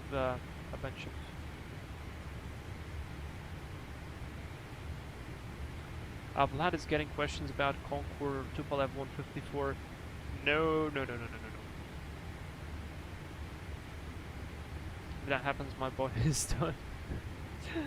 Cooler, hey, hello. I'm late because the metro had issues. Don't worry, you are still in time. We still have about 2 hours of time until landing, so you are more than enough. Aviation Lifestyle, hey, welcome. How are you doing? Barry, what do you think about the FSS 2F154 for Microsoft Flight Sim? FSS are doing the 2F154? Really? Well, I don't know. A bit of unexpected, to be fair. They had what? 737 Embraers, etc. So, yeah. Willful, hey! How are you doing? Good to see you here. Nizam, live weather working now. Oh, should I try it? Should I try it? Should I try real world? Are you sure it works? Because it worked for some people, but not for me. Okay, I'm gonna take a screenshot right here so I can remember. What did I do? Let's try. Let's go real world. Oh, okay. Yes. Perfect. Overcast cumulus. Crap, we'll be in the clouds. Let's hit it. Done. And apply changes. I hope we'll not overspeed now. Of course we'll overspeed.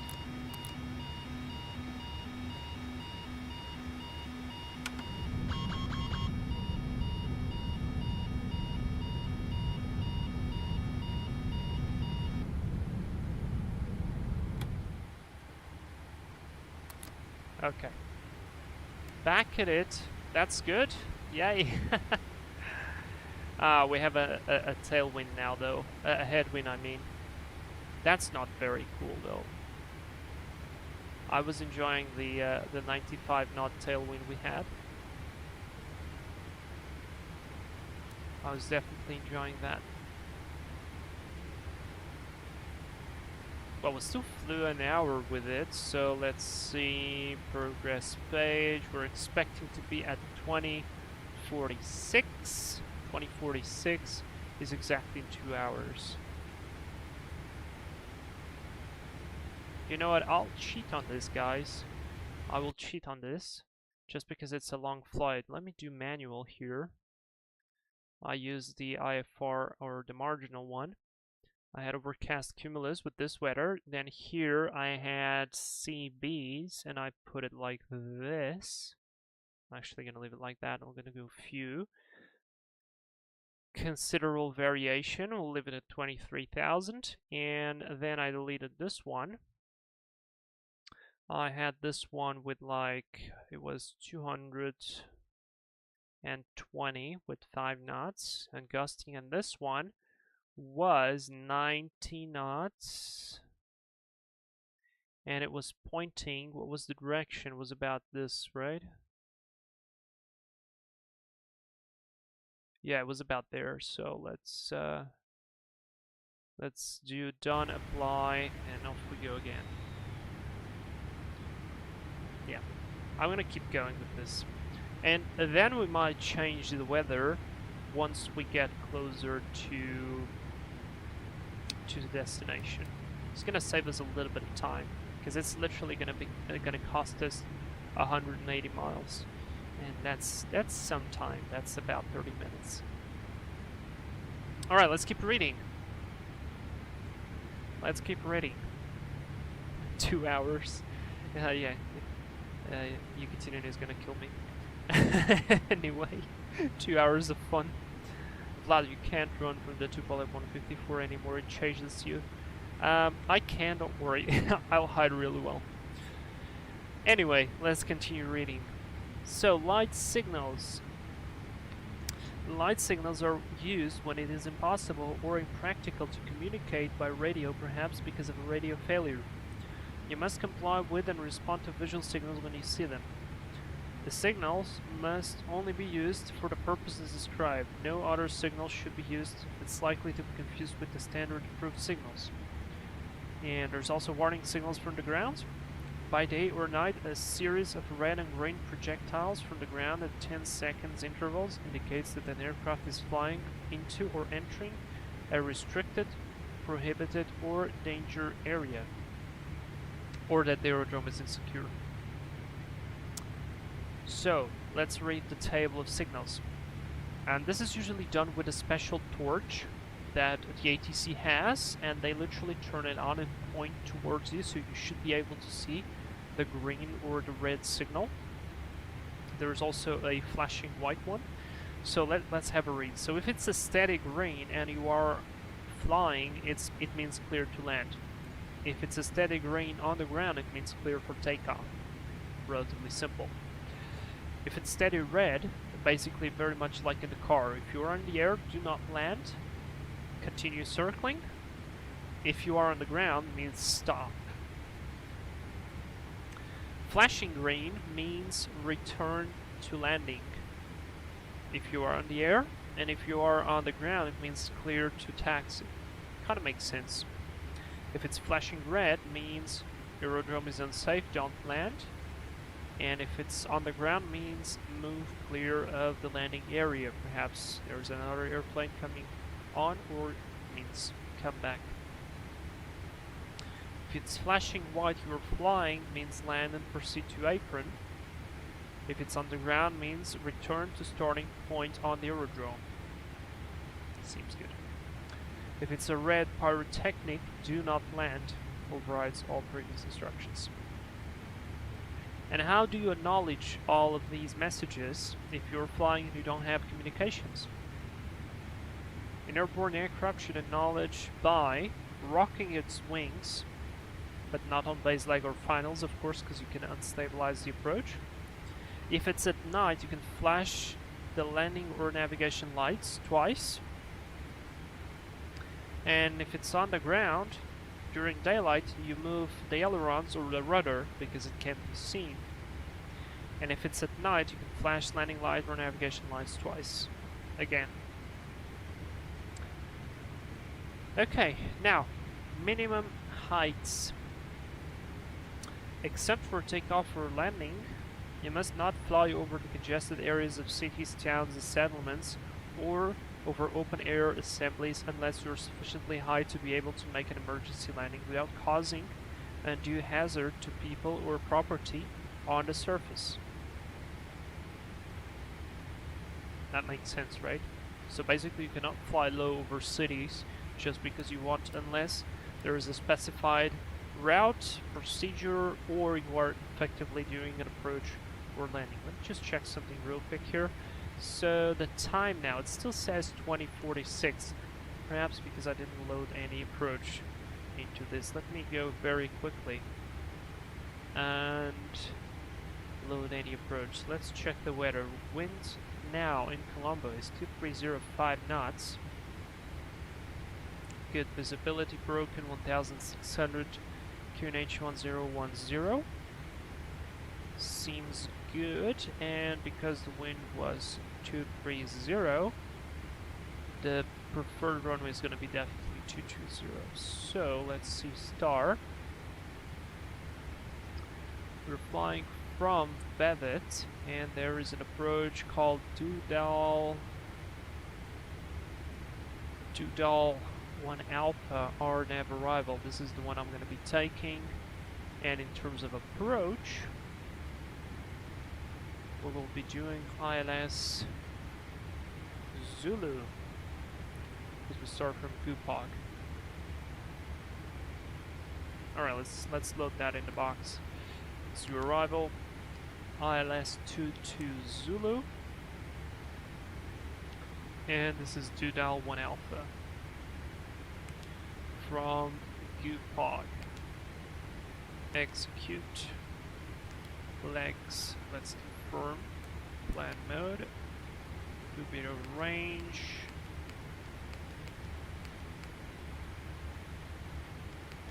Perfect, that's exactly it. Let me just turn on the data. Oh, never mind, it's already in. Okay, data is all shown correctly. Brilliant.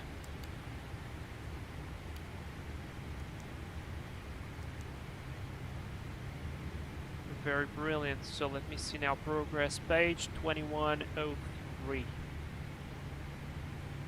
2103. That's in 2 hours. Perhaps we'll get there a tiny faster. Let's go Mach 85, because why not? Okay, let's keep reading. So, altitude reporting. Of course, you guys know already this. Cruising levels are expected as flight levels for flights that are above the lowest usable flight level or where applicable above the transition level, and altitudes for flights below the lowest usable flight level or where applicable at or below the transition altitude. You guys know that already by flying on the sim. It's very useful. Tony, question: why are some ILS named Zulu or Whiskey or Yankee? Usually they have different procedures associated, and with that they have different minimas. So for instance, that's actually an interesting question. It's, at least it's my take, it's how I usually understood it. It is not the most correct reply, probably, but it essentially is how I understand it. So if you look at this, we will be doing the Zulu, right?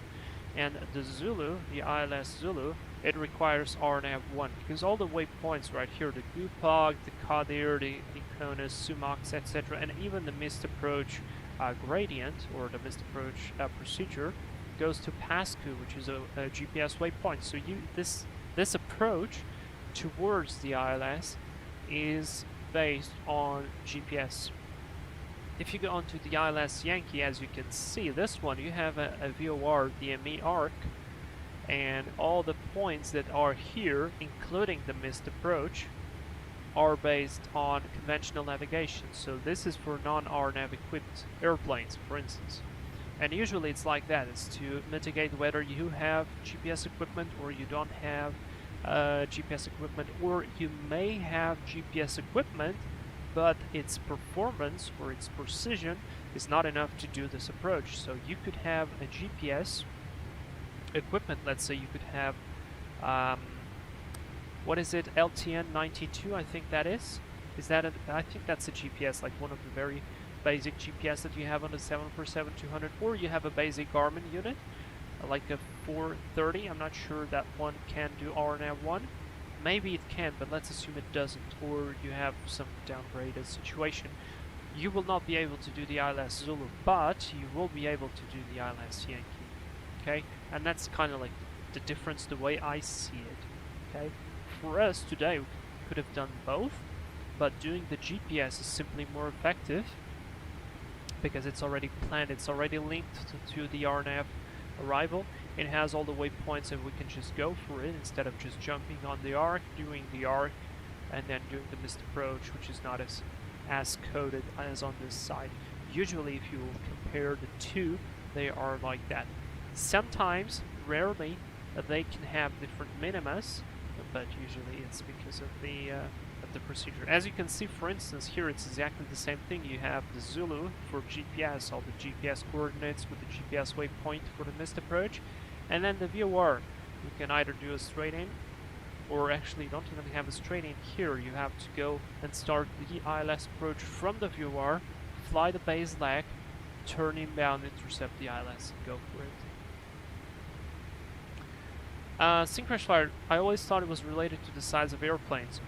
No, because look, you can have all the classes of the airplanes. This is the class of airplane or type of airplane based on at the speed at threshold. So you have for type A, type B, type C, type D. Types D is for airplane with approach speeds that go from 141 until 160. So that is for large airplanes. We're talking like 747s, etc. Or 777, because this is class D airplane, or type D. I can't remember if it's class or type, but whatever. So that's how I understand it. And the same thing is here. So this is for the type of airplane. So for instance, you would be flying a Cessna, you'll be doing a type A. If you would do something like a King Air, type B, or a Phenom maybe, type B probably as well. 737, depending, some countries take the 737 as a class D because that airplane is fast as hell on the approach, even faster than 777 in fact. That'll be class D on some countries. Other countries, or depending on the operator, they take it as a class C. Same for Airbus 320s, class Charlie, larger airplanes, 747s, 767s, etc. It's going to be class Delta. There is a higher class than this, that's for approach speeds at threshold above 161 knots, at or above 161, but that would be probably for something like a Concorde or other airplanes that don't really exist anymore. So yeah, that's. I hope that answers the question. Alright, we're doing good. Everything is fine. Airplane is doing fine. We have 25 tons. Let's have a very quick look at the fuel situation. Oh, never mind. This is not Airbus. This is not Airbus. This is Boeing. And because it's Boeing, we have to go to progress page. So we've used 12.7 and we have 25. If we add those two, it's going to be 37.7. So that's exactly what we had on the ground. So we don't have a fuel leak. And all is going fantastically, which is lovely. Good. Let's continue.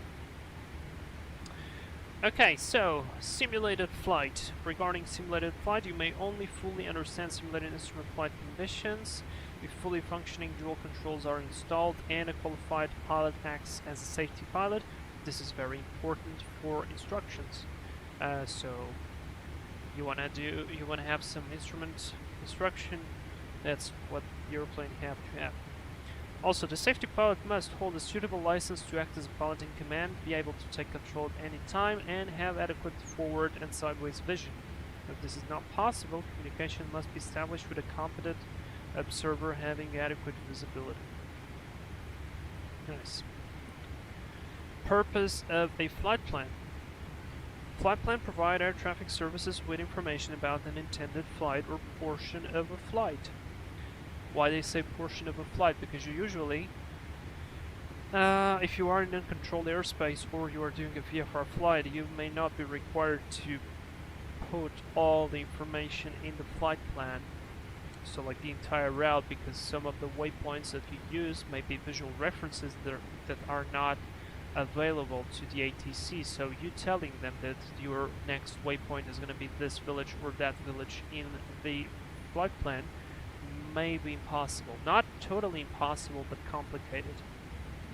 In Portugal, for instance, here we have a document with a bunch of pages with, I'm not going to say all the towns, the cities and villages, but a lot of them, and they have abbreviations that you can use in your flight plan, so you can actually create similar to IFR flight plan, but with only villages, towns, and cities, or some very, very specific waypoints like a dam or a lake. That's something very, very visible.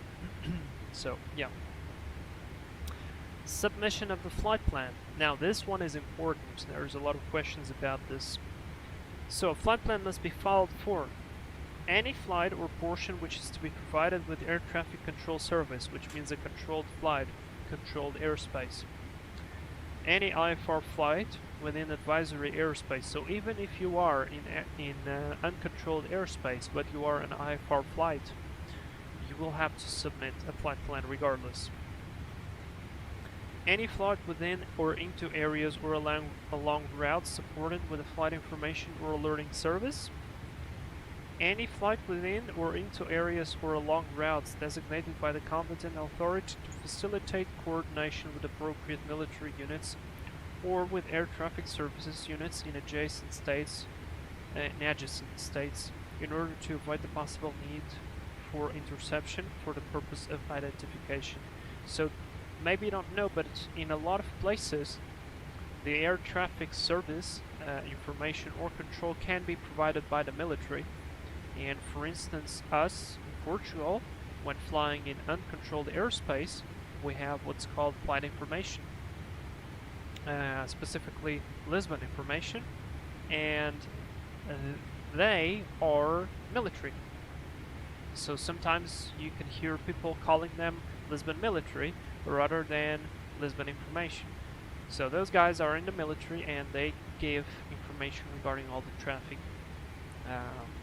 And they give you like transponder code, etc, etc. They advise you like, okay, you have a traffic coming up next to you in 2 miles, whatever, etc, etc. And you usually coordinate with them that, okay, we're going to be working between these two towns at this altitude, so they are aware that we'll be around here, and if there is any traffic, they can advise the other traffic as well. Very cool guys, by the way. Any flight across international borders, unless otherwise prescribed by the states concerned. Any flight planned to operate at night if leaving the vicinity of an aerodrome.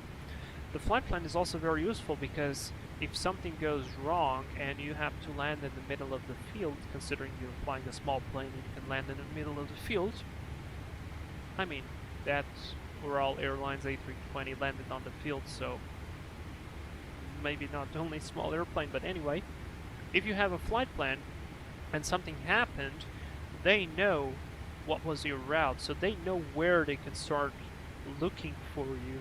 And this is very important, especially for areas that can be slightly less populated.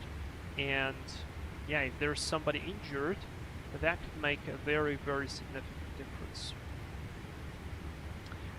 You must follow a flight plan in sufficient time. Unless a shorter period of time has been agreed for domestic VFR flights, a flight plan must be submitted at least 30 minutes before departure for any flight planned to operate across international borders or be provided with an air traffic control service or air traffic advisory service, or if submitted during flight, which you can do, you can depart and you can have a dedicated frequency for a flight plan submission, or you can request with the ATC that's been talking to you now. At least 10 minutes before the aircraft is estimated to reach the intended entry point of a control area or advisory area, or point of crossing an airway or advisory route. So it is interesting. Did they change this? Because I remember that this is 60 minutes, but I remember we had 30 minutes for uncontrolled airspace and 60 minutes for controlled airspace. So I'm not confused. Did they change this regulation? Or is it really missing the description here? Okay, we'll assume the 60 minutes anyway, because that's what I had in mind.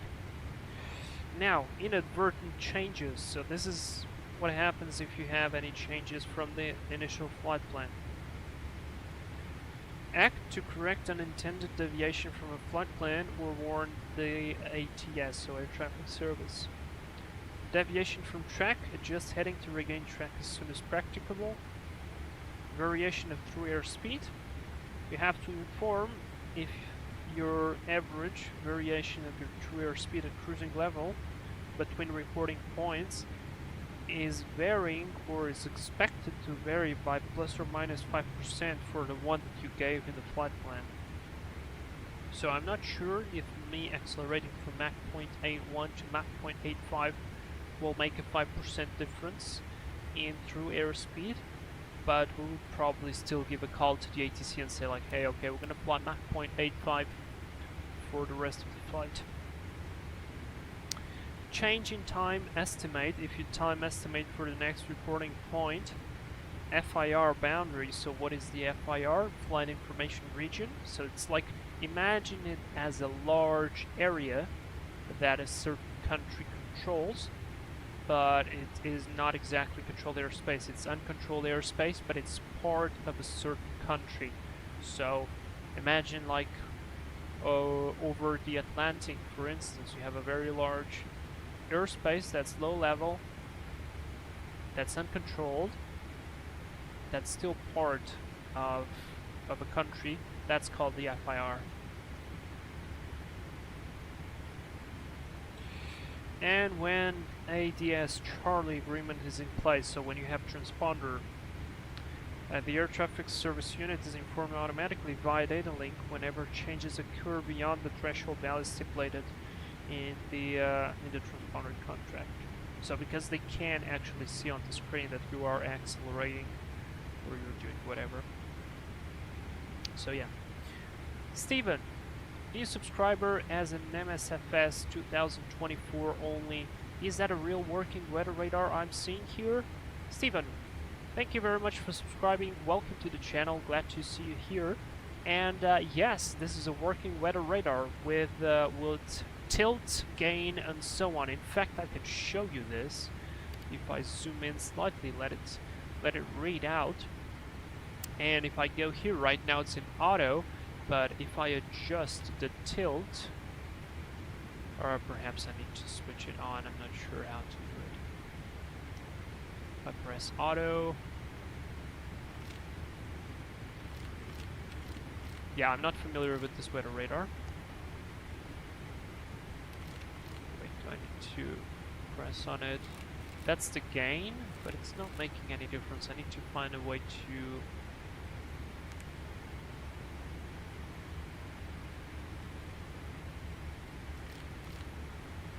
Oh, there we go. That's the tilt. So, sorry.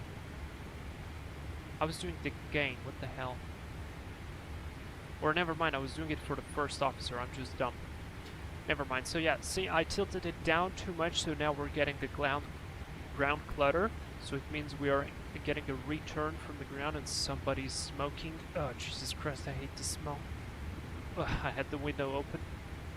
And now I have the entire room smelling tobacco. Ah. So if I point it really up, probably we'll get a decreased reading of all the clouds. So the tilt works. Let's put it like that on the center. Yeah, I thought there was a weather radar control from the other side, but no. So we'll just center the gain here in the middle. Let's add a lot of gain. We should get a lot more reading, a lot more red. We just got it there. And if I remove the gain, like a bunch, we should probably, yeah, almost lose everything. So if I add just a tiny bit, this could be actually very useful if you are in the middle of a lot of clouds and you have to filter to see exactly where are the center of the clouds. So let's wait. Oh, there we go. So you can see now they start to appear. So yeah, it works. It works. What happens if I press test? There's a test.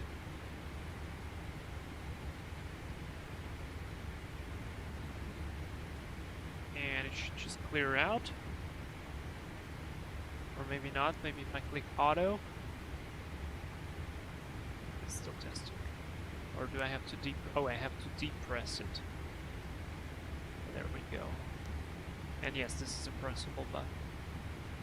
Weather plus turbulence, or we could just have weather without the turbulence being displayed. The turbulence is usually displayed with purple, and you can also have the map mode, which is for the ground reading, so it would only read, or it will kind of like read from the ground. You can also have, apparently some people on the server said that they were getting returns of other aircraft from the flight, and that actually is realistic, so it's quite cool. Sync crash fire, no smoking in the cockpit, please. Yeah, I hate it. I hate the smell. I don't know how people can smoke. It's just, it's awful. You spend money, you kill yourself. It's just, I don't know, whatever. It's a really weird thing that's hard to understand for me, and gladly so.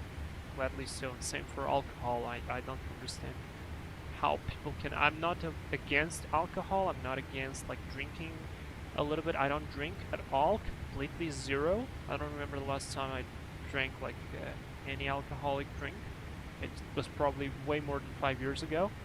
And I don't understand how people like go and they want to get drunk, like on purpose. Oh, and I just messed up the gain there on the first officer's side, so let's just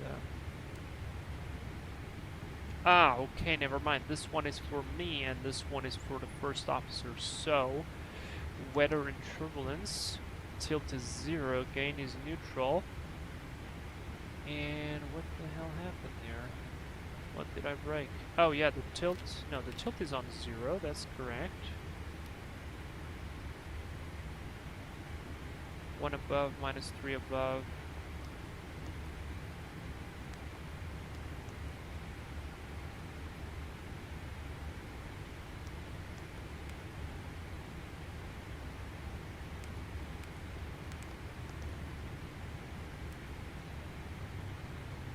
Yeah, that should be correct. Whatever I did there.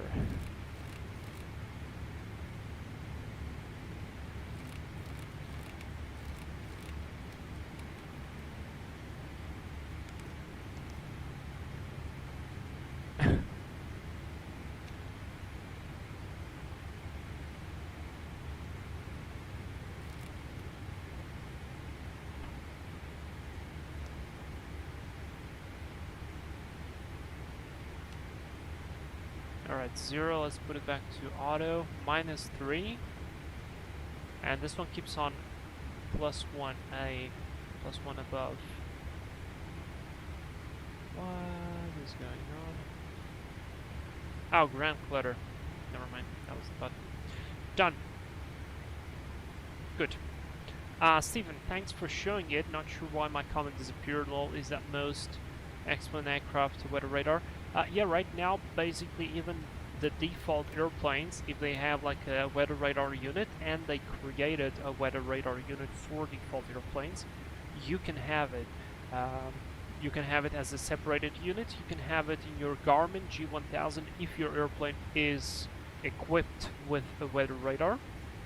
So, I'm just thinking, like, if you have a King Air with a weather radar that's using G1000 screens, you will be able to have it there. Most developers at this point already have the weather radar included in their systems, so we're talking like Flightfactor, Tolis, so all Airbuses, Boeings. Not sure about the Embraer, possibly yes as well, but I haven't flown that for ages, so you have that as well. Yeah, there's a bunch of them. Felt Jagger, hey! I hope I pronounced your name correctly. Welcome to the live stream. So it's a nice feature and kind of makes you think a little bit when you use it. It's cool. It's cool. It's definitely cool. Alright, we're flying nicely. Let's see what was our time of arrival there. 20:57. Yeah, we definitely cut some time. That's good. And that's very good. That's what I want. Yeah, we are starting to see something ahead. That's good. Okay, let's read a little bit more. So let's see, weather deterioration below VMC, VFR flight in controlled airspace. So let's see, you are in controlled airspace, you are with ATC, and you are flying a VFR, and suddenly the weather is getting worse. This can happen much quicker than you can expect.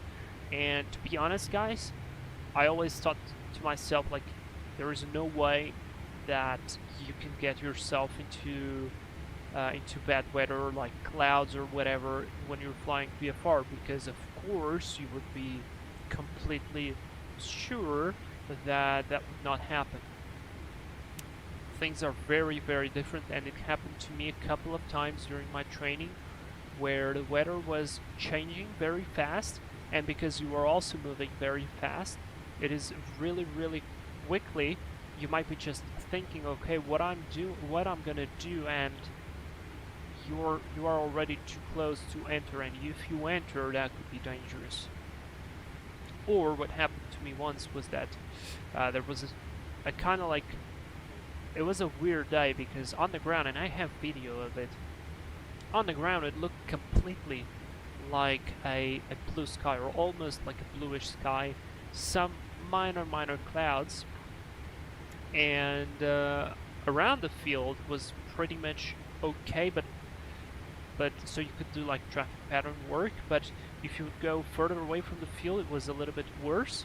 So I had to do hour building, so I wanted to build some hours, and they allowed me to go do some traffic patterns. The weather was fine, other people was flying, other people were actually returning to the field because they couldn't fly away too much, but I was fine to do some traffic patterns. So I departed, and at something like 400 AGL, I entered into a very thin layer of clouds. But because it was very thin, you could see from down to up, like you could see vertically very well.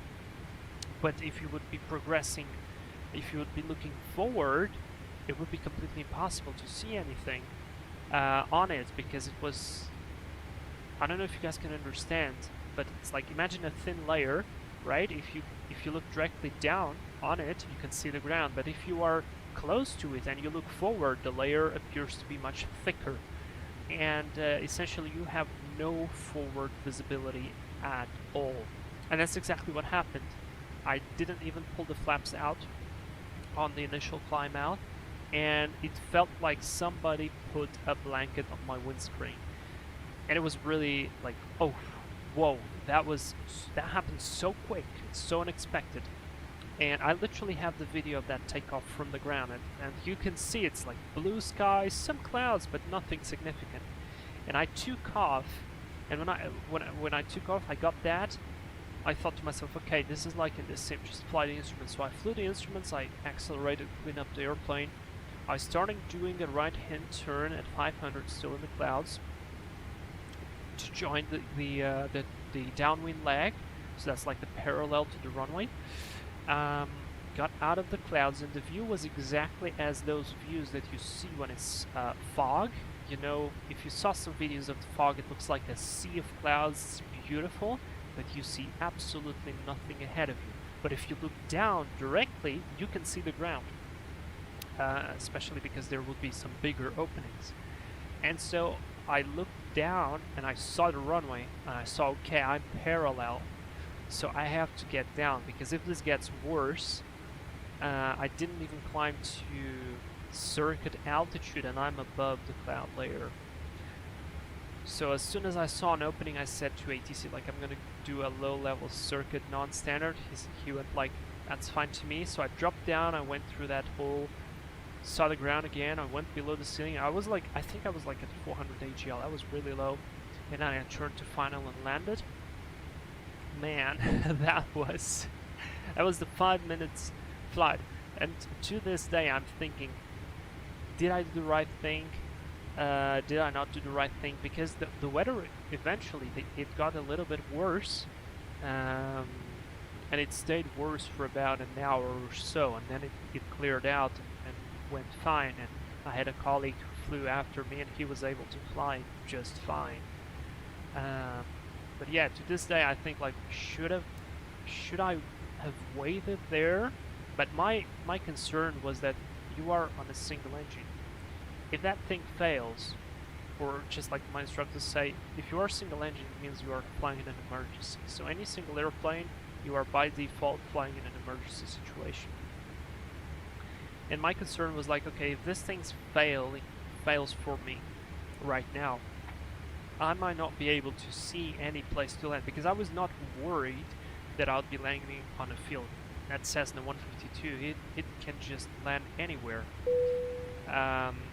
But Feldjagger, Oh, iced coffee for you. Dude, thank you so much for the support. That's so kind. So, thank you very much, man. Oh, wow.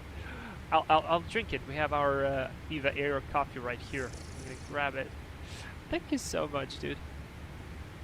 So yeah, to this day I'm thinking whether should I wait it or not, but with that concern of the engine failure, I decided to do the non-standard low traffic pattern, and it was a proper load pattern. We trained it, so I was fine with it. We did it with instructors because it was part of the training program to do a low-level circuit. At the time I thought, why would we do a low-level circuit at this point? It was like just 500 AGL. Probably this is why, and it helped me a lot. It was an interesting adventure. Interesting 5-minute flight. This was the quickest flight of my life. Just take off, oh shit, turn around, drop down below the clouds, turn final land, and welcome back.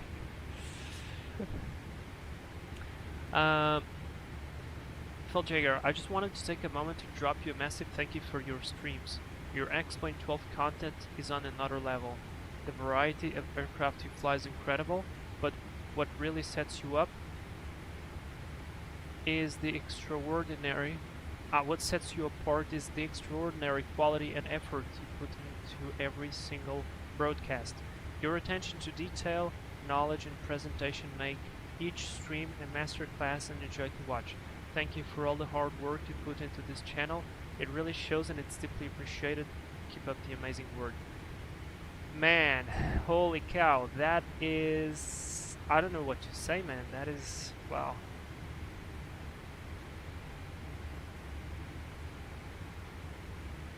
Thank you so much.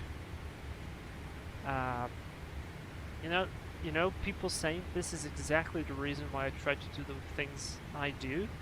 And it's funny because just today somebody on the Discord server posted a video regarding like I don't know, that there's a lot of not exactly quality content on YouTube and it's getting more views and so on, and that is a problem.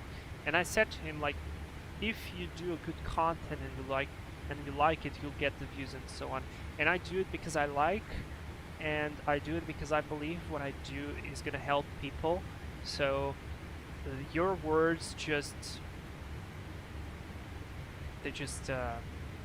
yeah, I don't know what to say. Thank you so much, man. This is incredible. You just made my day. Thank you very much. Wow. Syncrash Flyer 732 in range.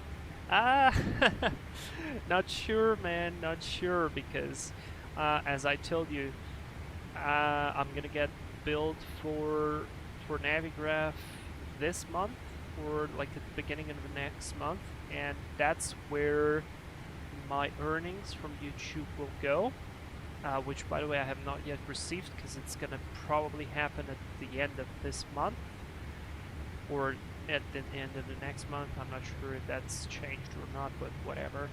And only from there I will actually be able to properly do it, properly purchase the 737-200. So I apologize for that. I told you guys that I'm gonna buy it the instant it comes out. I tried to write a message to Jack. He said he wouldn't promise anything. I said it's completely fine, and it didn't happen. So it's all right. I'm gonna wait a little bit. We're gonna get the 737-200 because I really want to take that airplane into some gravel runways. I really want to do some Southwest ops because I think it's a properly interesting airplane, and it is a much easier to fly by yourself. I'm not too much interested into flying it with all the old equipment because it's slightly more complex with all the conventional autopilot and so on. Or I don't know, maybe we'll see. Maybe it's not too bad, but I prefer to have a slightly newer autopilot to have an ability to have more freedom to fly the airplane and enjoy the flying portion while doing the things in the old way, by the conventional way, with the VORs, with all that stuff. Yeah, it's like having basically I see a 732 as a jet Cessna.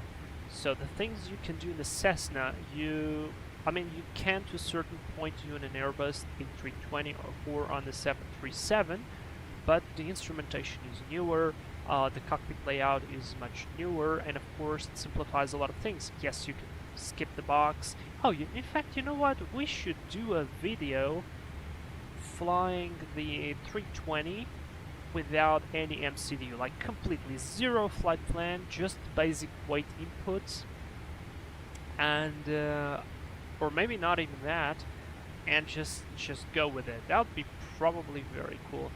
But yeah, in my opinion, the 732 is even better, and 707 is also an airplane that interests me a lot because, especially from the historic perspective that it gives, because it was the first one. It was, and I've been learning a little bit about that airplane. I've been reading some stories. I've been seeing like how the airlines operated that airplane, and I find it so fascinating. Like, I watched a documentary on, was it a documentary? I think it was actually an article with a timetable as well of BOAC, how they flew from London to, I think it was Sydney or Melbourne, whatever the city is further down. I think it's Sydney, or is it Melbourne? Nah, I'm not so good at knowing that part of the world, but anyway, and the amount of stops they would do, it would not be like a continuous flight. They would fly, oh, I can't remember, but I remember showing this to you. They flew like London, Geneva, Geneva to Athens, Athens to Tel Aviv. From Tel Aviv they flew to somewhere else in India, then from India they flew to, I think it was Jakarta, from Jakarta to somewhere else, and then they finally got into Australia, and only then they would finally do, and of course there's a lot of stuff happening in the meantime, and I find that so interesting. I'm very looking forward for that Nimbus 707. I think it would be very, very cool and properly cool. So yeah, but yeah, Feldjagger, thank you so much for your words. It's freaking incredible to hear things like this, and it fills my heart. It motivates me a lot, and you know, sometimes it's hard to me because I'm tired. I do a lot of stuff. I finished the course not so long ago. I'm still studying. I'm working constantly. I haven't done a proper holiday in a while, and I'm feeling it. And probably, to be fair, I will only be able to do it in August. So there is still a month to go. And I work in the marketing department. I work as an assistant for the chief theoretical knowledge instructor. I give instruction now as well, so I gave a couple of lessons that also takes a lot of energy. I have to commute to work, either to Lisbon or to another city, and that all takes energy. And sometimes, you know, going into the weekend and going into the simulator, I feel like, oh, Jesus Christ, I'm really tired. I need to create the thumbnail. I need to think about where should I fly. It has to be something interesting, and what are we going to talk about in the cruise. And to be fair, now this idea with the manual doesn't seem too bad, but yeah. And then I do it. Sometimes when I start, I feel like that tiredness, but then as I go, I don't know, you guys energize me, and it's really awesome. And of course, at the end of the stream, I feel tired, but it's like, you know, it's that good sense of tiredness and satisfaction is really amazing. So yeah, thank you very much. You guys are freaking awesome. Really, really awesome. You keep pushing me as well forward. You may not understand this, but it's actually right.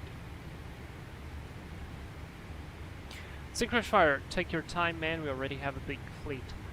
Ah, that's indeed. That's indeed. Feldjagger, what's your personal take on the Freigher N24 RV from X-Wing 12? Like, can it hold its own against the 154 or the 134? I haven't tried it yet. What I can tell you is what Snacks wrote in the Discord, and he said that the engine seems to be overpowered. It's a little bit heavy on the FPS. No, wait, that was on the Tupolev, I think. Yeah, I think the engines are slightly overpowered. That It doesn't crash though, and it seems to be somewhat stable in terms of a working state. So yeah, that is actually an airplane that somewhat interests me because it's a turboprop and it's a large turboprop, so you can go into some really interesting places with gravel runways. And it is probably not as complex. I mean, it is somewhat complex, but it's not as crazily complex as a 134 or a 154. And it's Russian, says in crash flight. Oh god, I'm just gonna whatever. So yeah, that's kind of the feedback I got. I haven't tried it, I haven't even installed it. One airplane I would like to try out is the Yak 40, because in terms of flying, that airplane seems to be very simple. The autopilot is extremely simple as well, and it's a cool little jet airplane that can land on unpaved runways. And I know I promised to fly it for a bunch of time already, and I haven't done it yet. I have to do it. I promise I will do it someday. The problem with that airplane is that it has some little annoying procedures that my brain just refuses to memorize. I guess I'm used to the logic of the 737 Airbuses and so on, and the Russian logic, even though I'm Russian, it is just so out of what I'm used to that it's really hard to me to grasp some of those concepts. And the layout of the cockpit sometimes is not extremely useful. And then the way the tutorials are done, sometimes I try to follow videos on the startup, for example, with the realistic stuff. It's just, I don't know, it doesn't work. It doesn't want to follow me. So I don't know. And then there's like stupid engineering things like, why would the APU have a time limit? Because it literally overheats and shutdowns after 7 minutes or whatever. So as soon as you start the APU, your time is ticking. Like, you have to start those engines, otherwise it's gonna just switch off. So yeah, yeah. Speaking of that, I really need to pick up on the Yak 40. I think we could really fly some very interesting flights with it, for sure. And I could probably get some very basic guidance on it, and enough to make a flight. So yeah, but it's not going to be at the level I fly at 320, 737, even this 777. I feel like I'm more comfortable operating this airplane. And if it has an engine failure, I know that this airplane has a normal checklist. Descent checklist, please. Yeah, so we can go non-normal menu, and there's a bunch of things here that we can go. Engines, so let's say engine fail, Engine left or fail, right. non-normal checklist. You can do The everything thrust is here. lost on both ends. Descent checklist. Recall. Very much like an ECAM on an Airbus. Very useful, very practical, very cool. Yeah. Okay, so let's finish this chapter. It still has some. Oh my god, it still has a lot of things here. Holy cow! Alright, let's try to finish this chapter because we have about 1 hour and 15 minutes until we get our landing. And we already can see our top of descent plan. We'll see if the VNAV of this airplane for the descent is any better or not. And if it's not, we'll be completely fine because we can do our own. So we were talking about the weather duration below VMC and URVFR flights. So if you're flying in accordance with visual flight rules, you must be able to maintain the minimum requirements for visual meteorological conditions. When it becomes evident that your controlled VFR flight is no longer possible under VMC, you must do one of the following. Request an amended clearance enabling you either to continue in VMC to a destination or an alternate aerodrome, or leave the airspace within which an ATC clearance is required, or If no amended clearance can be obtained, continue to operate in VMC and notify the appropriate ATC unit of the action being taken either to leave the airspace concerned or to land at the nearest suitable aerodrome, or if you're flying within a control zone, request authorization to operate as a special VFR flight. Guys, what is a special VFR flight?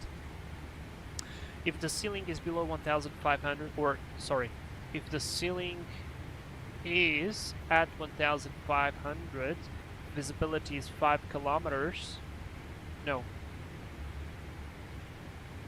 Till 5 kilometers, whereas 1,500 meters. Whatever, the visibility is low and your airplane it flies slower than 140 knots, you are eligible to fly as a special VFR flight in degraded visual conditions.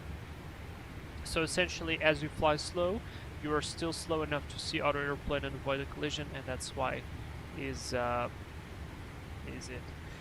Or you can request clearance to operate in accordance with instrument flight rules, IFR. Yep, we're gonna have to see what's the special VFR further ahead once we read about the VFR flight rules. Closing a flight plan, usually this is done by ATC, but it can sometimes be done by you. Once you have landed, your flight plan must be closed. Failure to do so may cause serious disruption and trigger unnecessary surge operations. Essentially why? Because if you don't close a flight plan and there is no notification that you have arrived, that will essentially work as a trigger for ATC to consider that you are missing and something happened. And they have specific time limitations. They're not exactly written here for whatever reason, but it should be written somewhere here. But something like if 1 hour passes, they consider it as an urgency or not exactly an alert, but like before alert state. That something is going on, and then if an hour passes from your estimated time of arrival, they will consider that something is wrong, and they will activate rescue, search and rescue services. So somebody will probably fly out on a helicopter or something and search for you. So you definitely don't want that to happen, because I would assume that if that would happen, and you would be completely fine, so you would just simply forget to close the flight plan, probably that would mean that you would have to pay the bills, I would say. So, yeah, anyway, that's not fun. So yeah, if you land at an aerodrome with an ATS, they will close the flight plan for you, provided that they record your landing, usual case. The aerodromes with no ATS, make your arrival report as soon as possible to the nearest appropriate air traffic service unit. That can be done by the internet, that can be done by phone, so you can call, all air traffic have phone numbers, so like the service, you can call to the air traffic control and say, hey guys, I've landed, thank you very much, it was just to close the flight plan, and it will close the flight plan for you. Or through the website, you just go there and you set the arrival message, you set the time, and that's it. You can also make it by the frequency if it's possible. If they can still hear you while you're on the ground, you can still relay that you are on the ground and safe. They will close the flight plan for you. And what you have to make on the report is aircraft identification, departure aerodrome or operating site, destination aerodrome or operating site, arrival aerodrome, and time of arrival. So essentially it's usually just the arrival time, because they already know where you have landed. Clearances. This is actually interesting regarding VATSIM, because we deal with clearances on VATSIM a lot of time. You must obtain an air traffic control clearance before operating any form of controlled flight. This clearance is requested by submitting a flight plan to an air traffic control unit. You must inform ATC if a clearance is not satisfactory. ATC will issue an amended clearance if possible.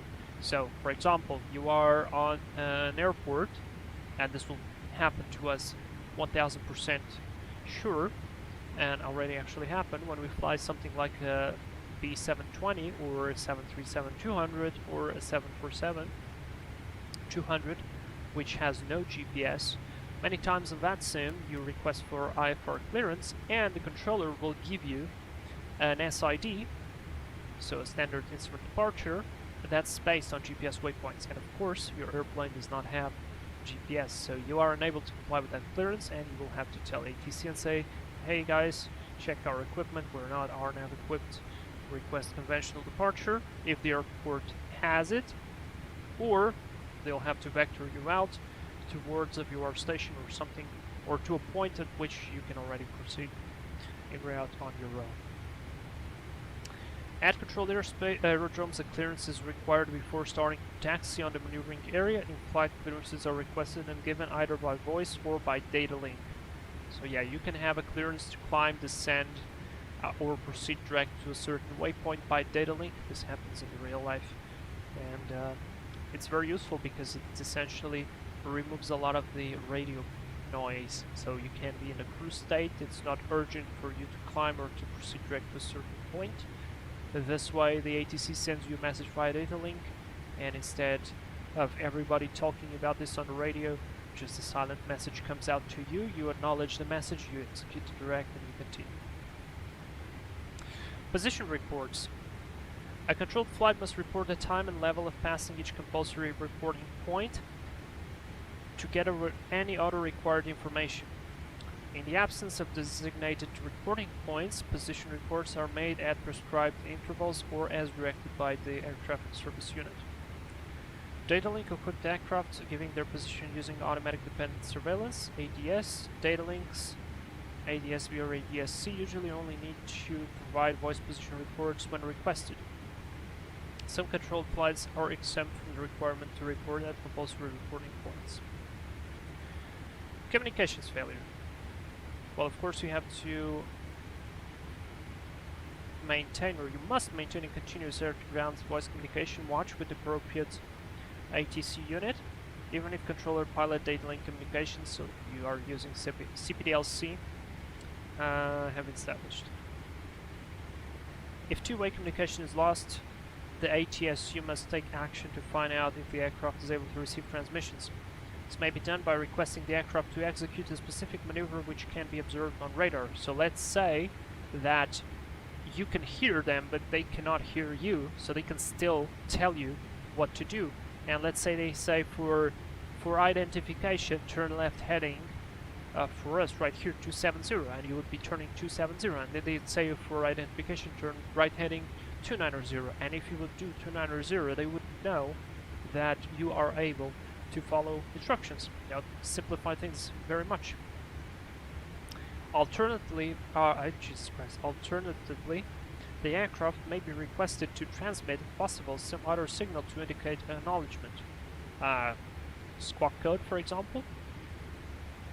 As soon as it is known that two-way communication has failed, information will be transmitted blind to the aircraft concerned on the frequencies on which the aircraft is believed to be listening, including the voice frequencies of radio navigation or approach aids such as the ILS. Because I'm not sure if you know this, but VOR frequencies or ILS frequencies can actually carry voice information. In fact, VOR frequencies can be used as a frequency to listen to the ATIS information, so weather information to a certain airport.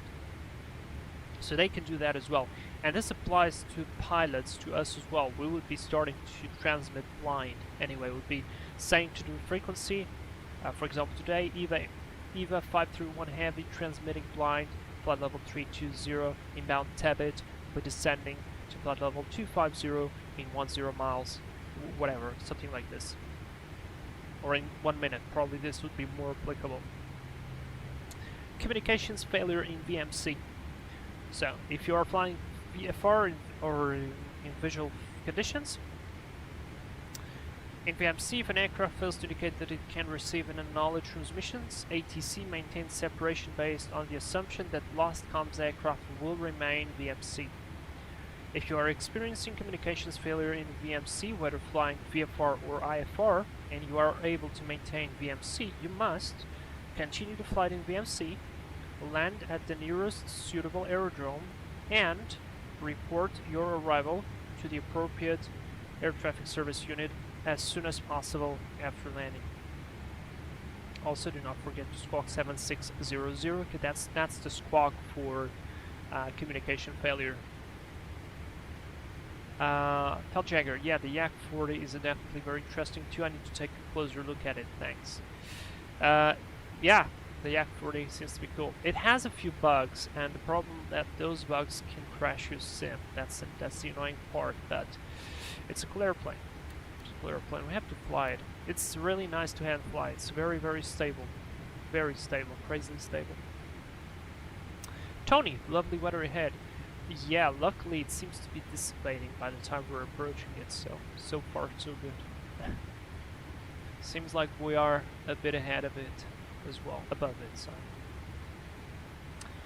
Alright, now communication failure in IMC. This is the interesting part because in EASA they recently, I think early or late 2025 or early 2025, they changed the procedure and they added a new squawk code which is not present in the books yet, and I'm just seeing here, and they don't have it here. But let's read the procedure. Oh yeah, this is wrong. This is completely wrong here.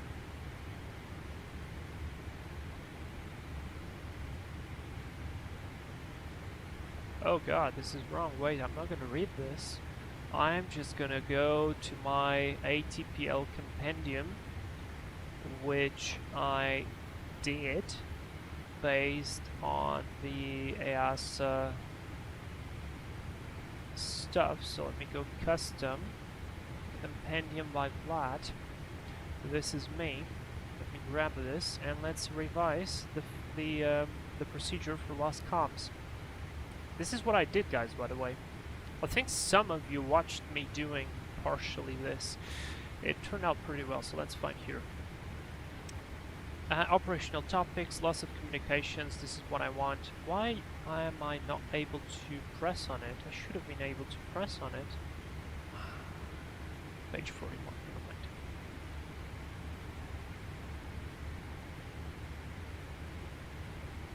So, VFR shall continue to fly in visual meteorological conditions, land at the nearest suitable aerodrome and report its arrival by the quickest means to the appropriate air traffic services unit. IFR. Maintain the last assigned speed and level or minimum flight altitude if higher for a period of 20 minutes following.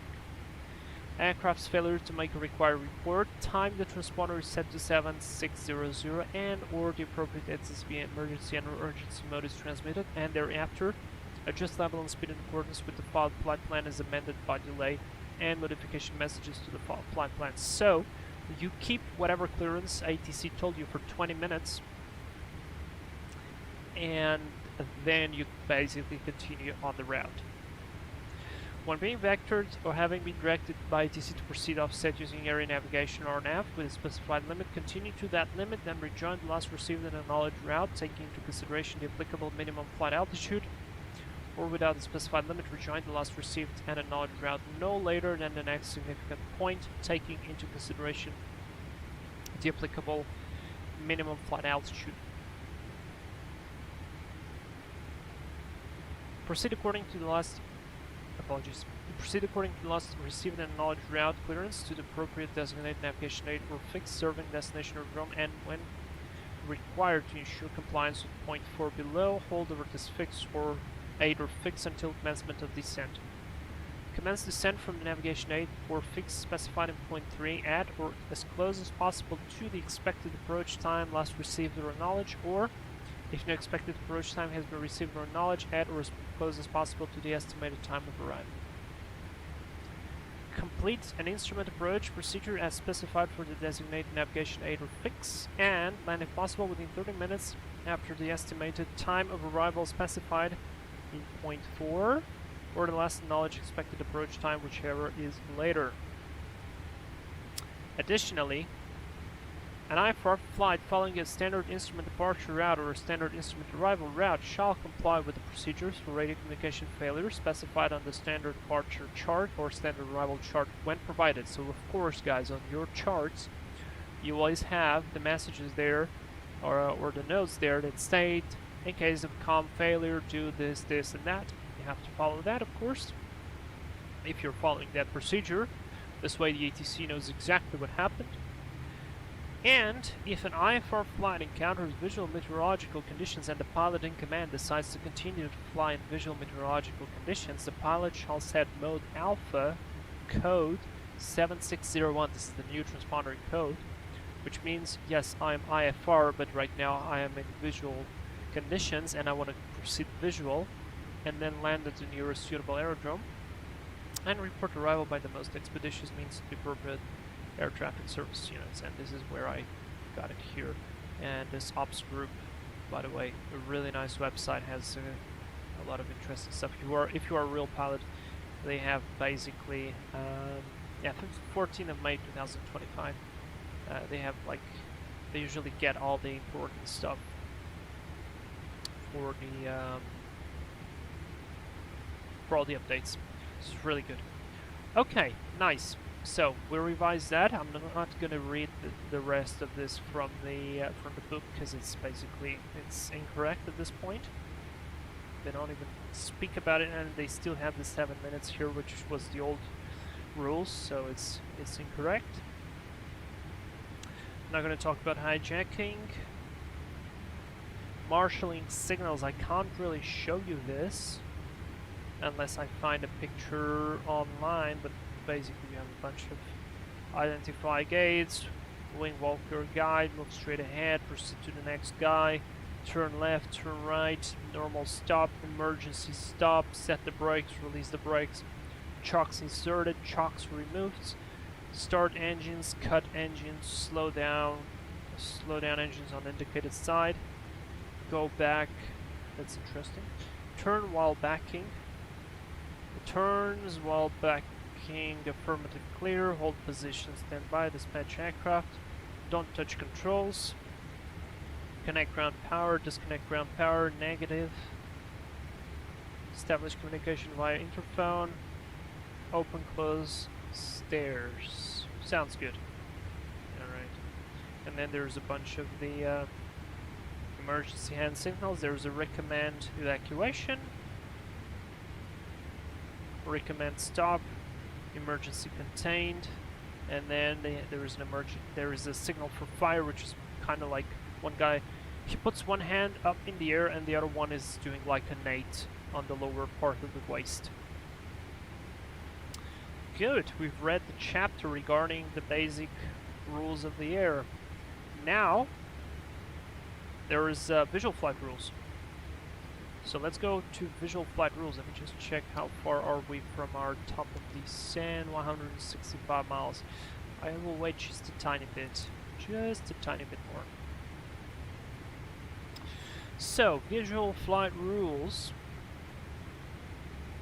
Visual conditions required to be well clear of cloud, both vertically and horizontally. So, how much is that? That depends on type of airspace and altitude. Essentially, the bases are below 10,000 feet, it's going to be always 5 kilometers visibility minimum, and maintain horizontally 1,500 meters from clouds and 1,000 vertically from clouds. So, if you are flying VFR and you see a cloud, you have to keep away from it by 1,500 meters horizontally, 1,000 feet vertically, except if you are below 3,000 in airspaces class Foxtrot and Golf, in which case you just have to be clear of cloud with the surface inside, and the minimum visibility is 5 kilometers. If you are above 10,000 in all airspaces, the only thing that changes is the minimum visibility. That's increased to 8 kilometers because usually you fly faster, and the vertical separation and the horizontal is exactly the same. Now, the special VFR is called for below 3,000 feet above mean sea level or 1,000 feet AGL when allowed by the competent authority. Flight visibility is down to 1,500 meters. I knew it was 1,500 meters.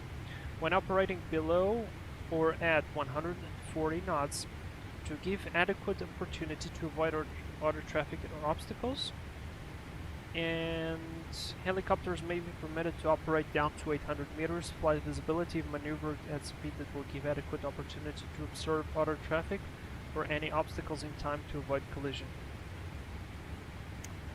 A VFR flight may not take off or land at an aerodrome within a control zone or enter the aerodrome traffic zone or aerodrome traffic circuit when the reported meteorological condition at that aerodrome are below cloud ceiling 1500. I had a question about this yesterday.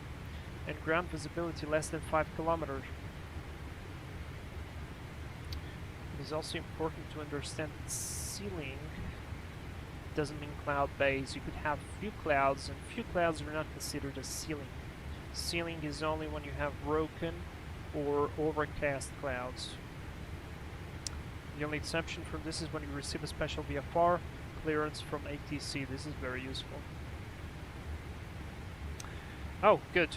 Height or altitude restrictions. So except for, we spoke about this, except for takeoff or landing, or with a specified approval, VFR flight must not be flown over congested areas, cities, towns, or settlements, over an open air assembly of persons at a height less than 1,000 feet above the highest obstacle within a radius of 600 meters from the aircraft. So roughly, guys, if you are over a city, never below 1,000 feet unless you're landing or taking off. Elsewhere, at a height of less than 500 feet above the ground or water, or 500 feet above the highest obstacle, within a radius of 150 meters from the aircraft.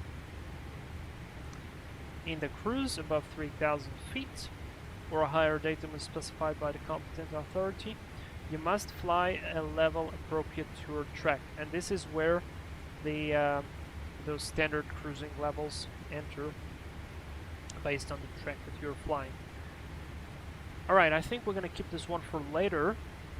I mean, we progressed from page 45 to page 222, so that was not too bad. Considering the manual has 740 pages, we already read essentially 1/4 of the book. So I'd say that's a great success. And I'll pass you the controls at this time and start preparing the approach. We do have a nice sail ahead of us. Let's hope it dissipates in the meantime. We could climb to level 340, but at this time it's not really applicable. So we'll just keep going. Alright, let's see. Approach speed is going to be flaps 151. I said we would be probably changing to real weather. Let me change the real, or let me check the real weather right now.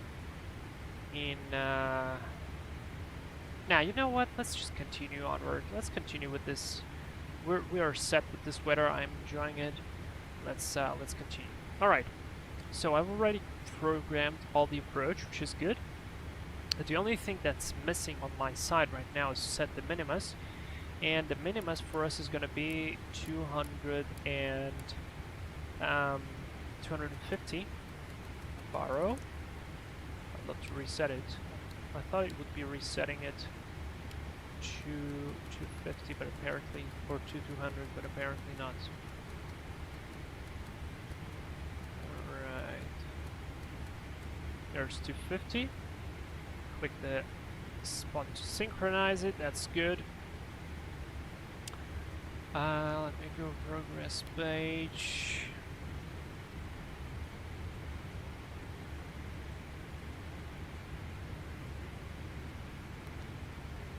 Actually, I wanted to go to performance. We're right now with the gross weight of 264.7, and considering we'll be landing with 14.2, so let's assume with 14 or with 15 tons of fuel. Let's go to performance. Let's do a landing calculation.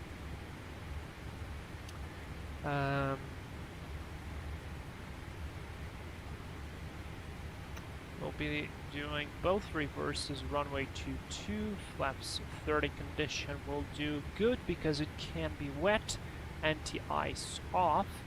Wind, I'll do 220 with 5. Brakes, we will do brakes 2 initially.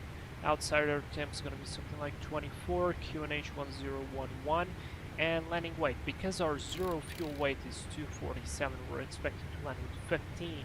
So that's 5762, 252, 600. on the weight, we'll add a VREF plus 5, and let's calculate.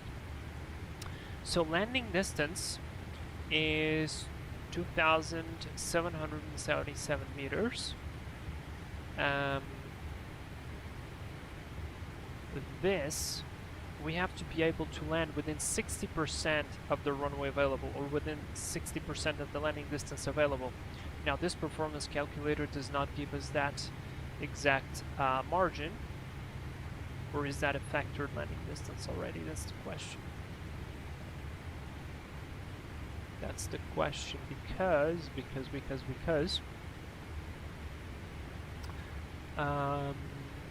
the runway length is 3,350 meters, and if I multiply that by 0.6, we can only use 2,010 meters. So I'm going to assume that this is the factored distance, and it's already correct, but just for safety reasons, I'll do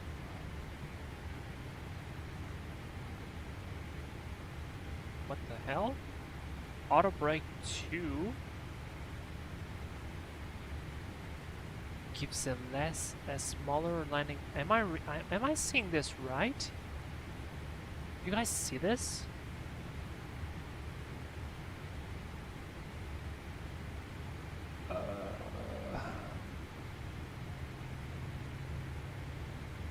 What if I do auto brake 4? Yeah, that's correct. What? Yeah, seems like a bug. I took a screenshot. I'm gonna send this to Flightfactor. We're gonna go with auto brake 3. Should be more than enough. Alright, and we are very close to top descent. 80 miles to go. Okay, good. We're fine. So landing distance is okay. Let's just do airport search. Wrong.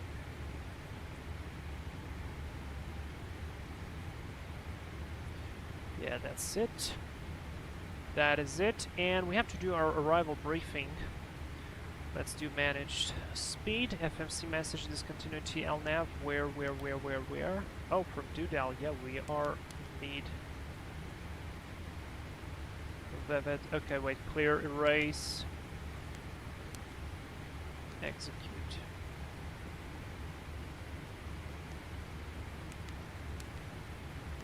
There we go. Oh, I missed that. That's bad. Reset MCP alt. Yeah, stand by a second. Very quick arrival briefing. So, status. Are you, first things first, are you guys ready? I'm ready. Okay, so we are already on the star. Actually, all is good. Weather is, we'll check the weather again once we'll be approaching the airport so I can see it on the map. No times are fine, ATS should not be required. We'll use the weather radar on my side and terrain radar on the first officer side for better situational awareness. Top of descent is coming up very soon.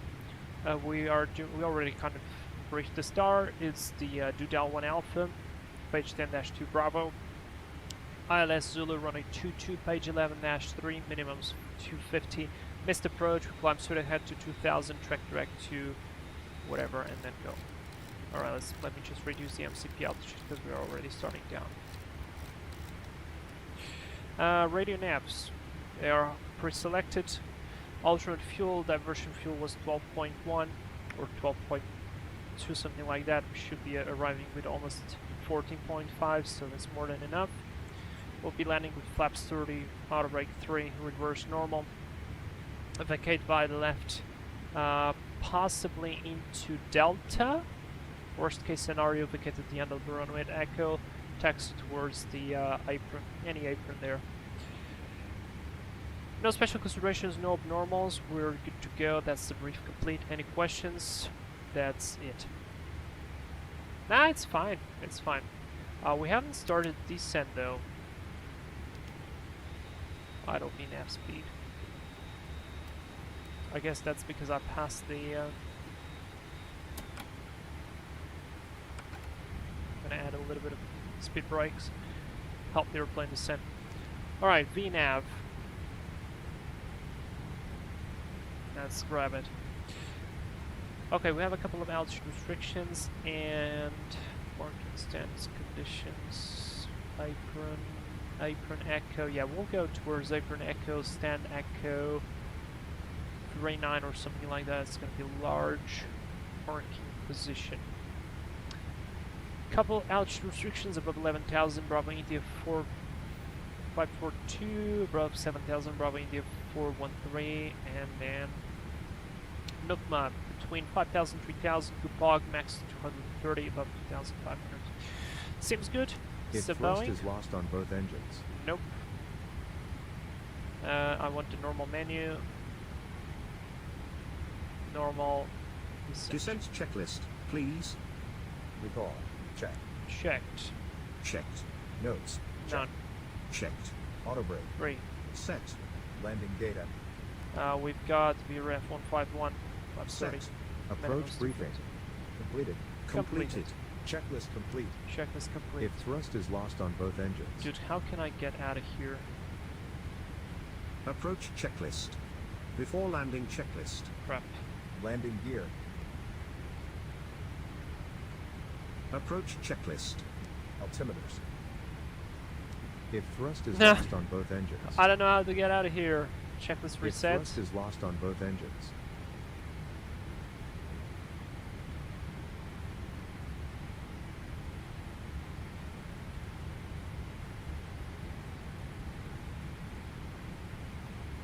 Approach checklist. Altimeters. Anyway. We're good. Oh boy, we have a CP right over the approach path. That's gonna be fun.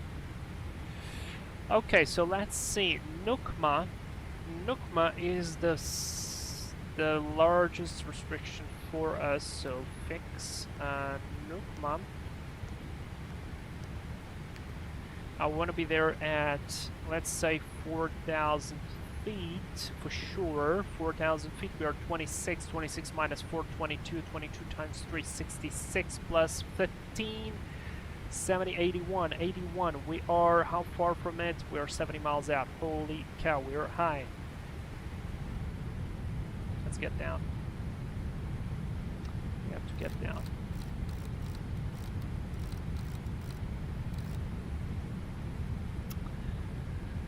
Transition level, flight level 130.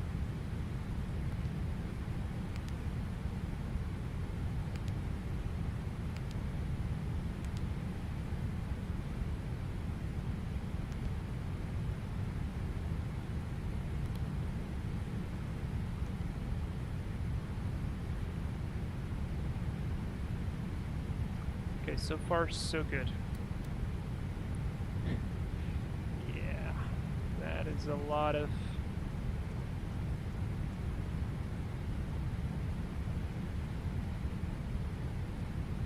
That is definitely a lot of stuff.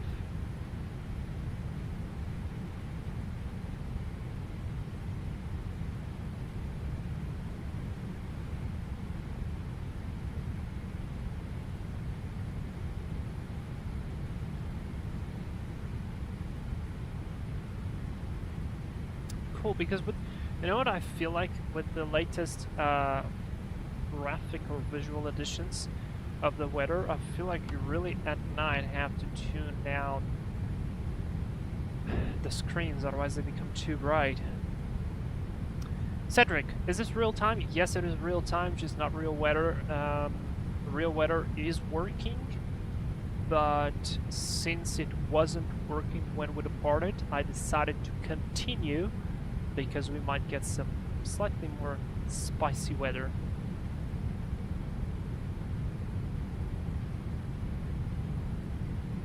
And that's cool, right?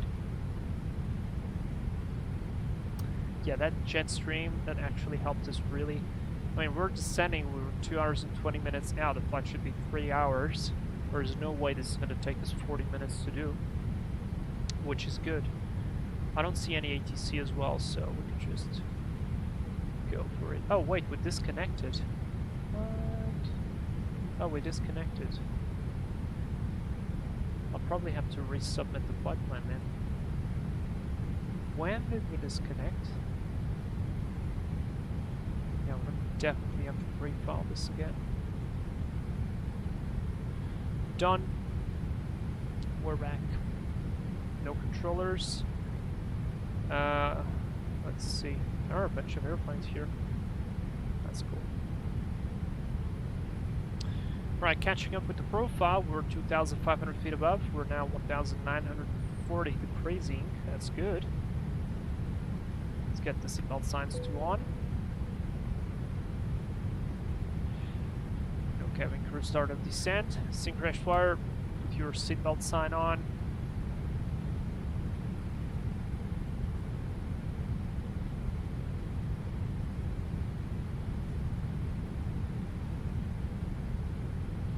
Right now it seems like it's doing a really good job in terms of VNAV, considering all the constraints. You have to be at above 11,000 here. We're definitely going to do that.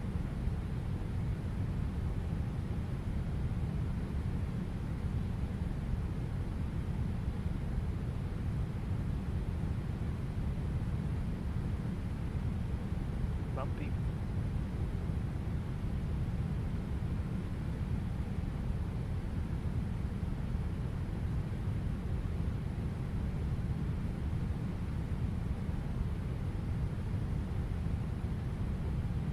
Probably will have to give just a tiny bit of a vector here to avoid that cell, because it is large and purple, and that's not fun.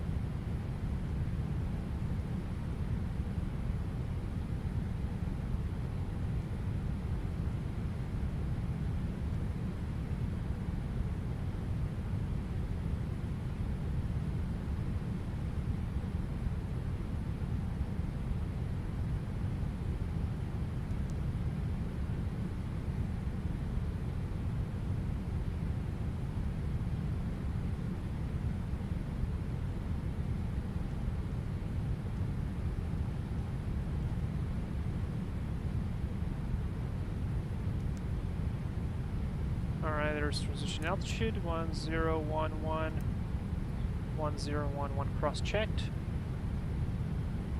Reading the same.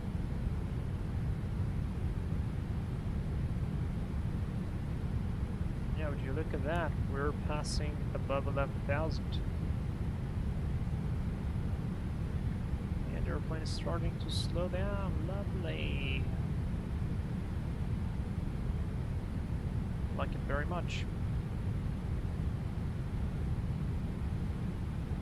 Try to help him out, just watch that VLS there.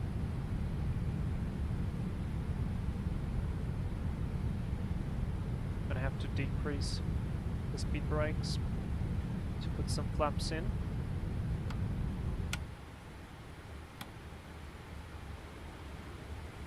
Flaps 1 limitation is 265.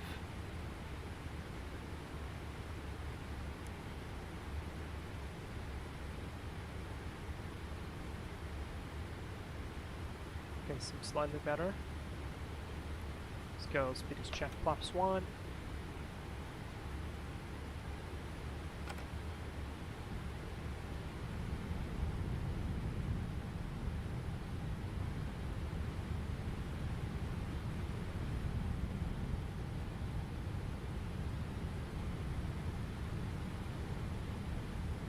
Maybe we can avoid that. That'd be good. I don't mind that. Ready for landing. Alright, here we go. See if we can catch up the profile. Should be above 7,000 right there. Set 7,000. That's nice. It's the flap 5 limitation 245. Could have went with flaps 5 on this one, and I probably will, to be fair.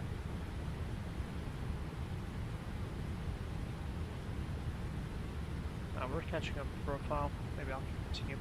10,000 feet, lights on, logo and wing lights on.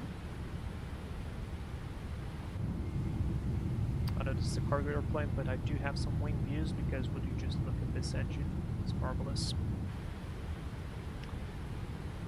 Alright, let me just check the conditions of the airport. Oh, this guy's is doing an approach right there. QNH1013. Visibility 4 miles, rain, sky conditions, few scattered, MSL. That's very different from what I've said, but okay. Let's go QNH1013 then.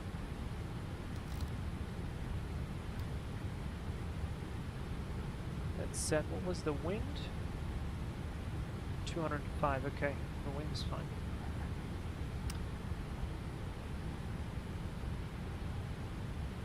Alright, we're doing good. Let's go to 5,000. Are we on 1228? Yes, we are. We are active and communicating.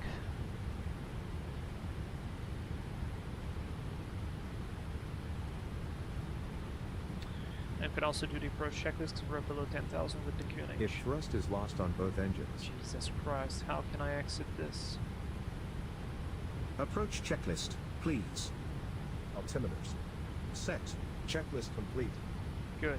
Before landing checklist. Landing gear down. No, wait, step back. The landing gear is not down, dude.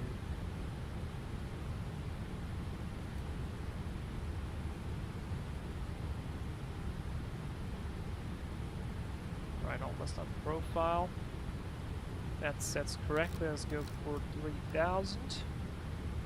Passed above 7. Beautiful. Look, I think they have improved VNAV. I never had such a good performance with the VNAV on this airplane.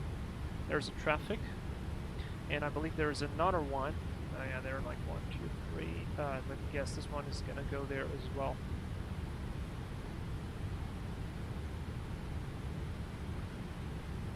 Colombo traffic have 531 Heavy is inbound Nukma for the ILS approach runway 22. Advisory for traffic.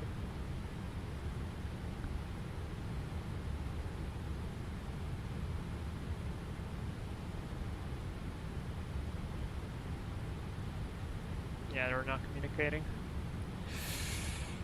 Well, this Qatar guy. We have fuel, we have 16.5. We're doing good.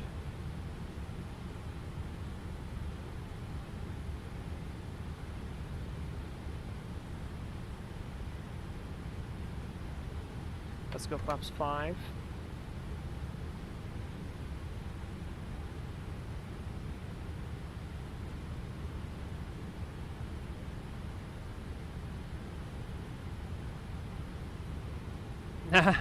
Synchronized fire. I see, but I don't like that. Do we have a CTAF for them?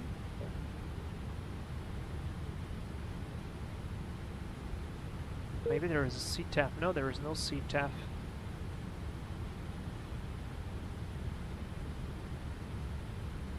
Alright, we are below 5,000, so we comply with that. Let's go vertical speed. Let me remove the speed brake. And let me reduce the speed to 230. Minus 900 would be best. Still have to cross Gupak at about 2,500, so there is no need to descend any faster.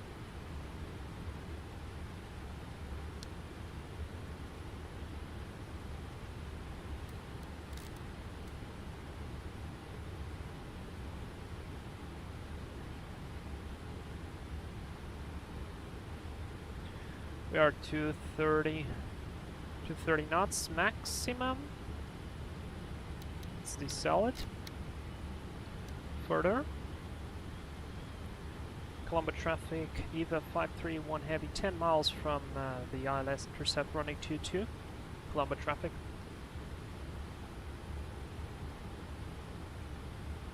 Yeah, this guy's going for it.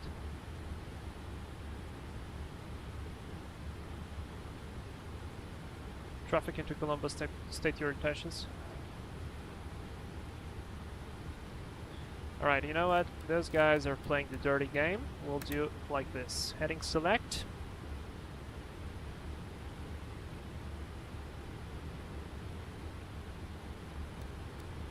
We'll play it safe.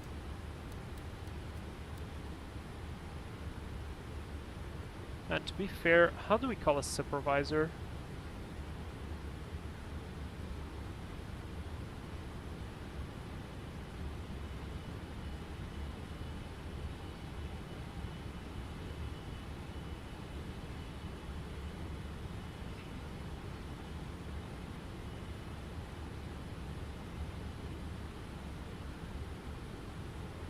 trying to send messages as well.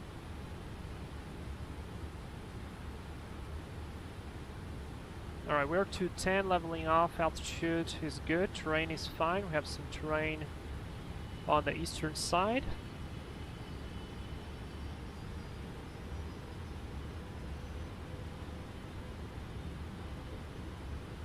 I'm talking on comms.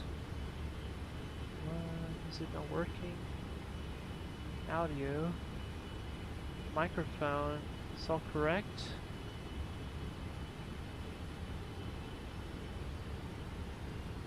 Talk on comms, you can see we are organized. I don't hear you.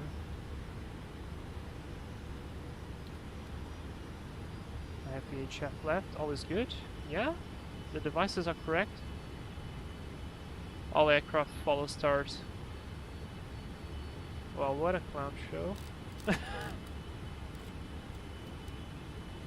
Traffic into Colombo, how do you read?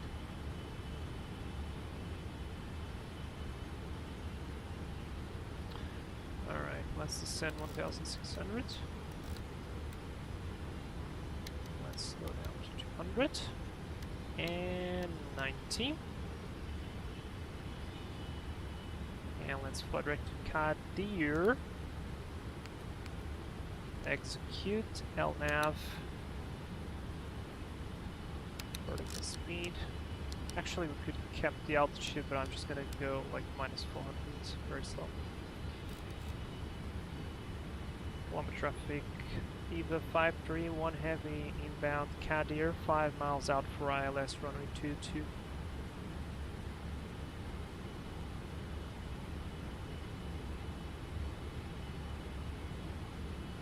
I'm pretty sure I'm talking because I see the transmission. The frequency is correct, they're not talking. Well, it's alright. Okay, I have about 10 miles of separation towards the front guy. Let's start slowing down even more. Let's go flaps 15. Clear for the approach, arm the approach mode.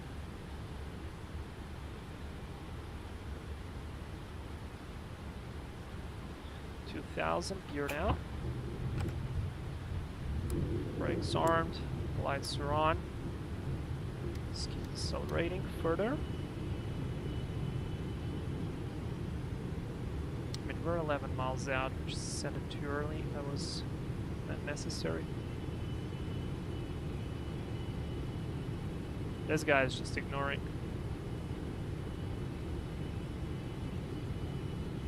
Can anybody tell how to call a supervisor?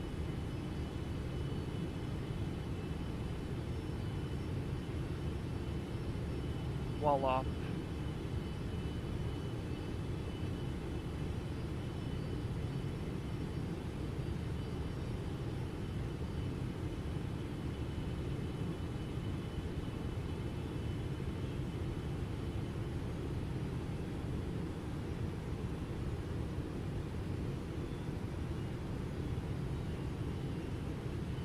Alright, there we go.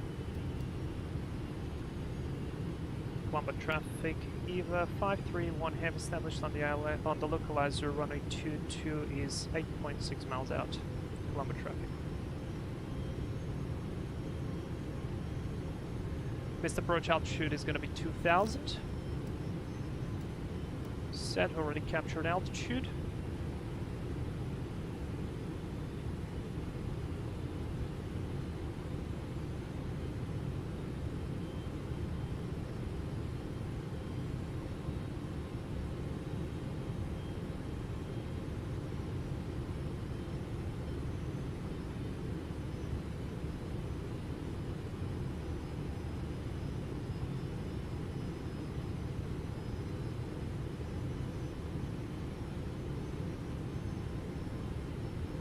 Until I see that glide slope. Flaps 20, there we go. Flaps 20. And flaps 25, it's the longest ones.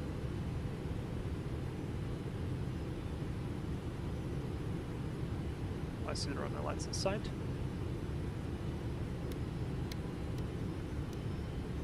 Yeah, the flaps 25 take ages to deploy.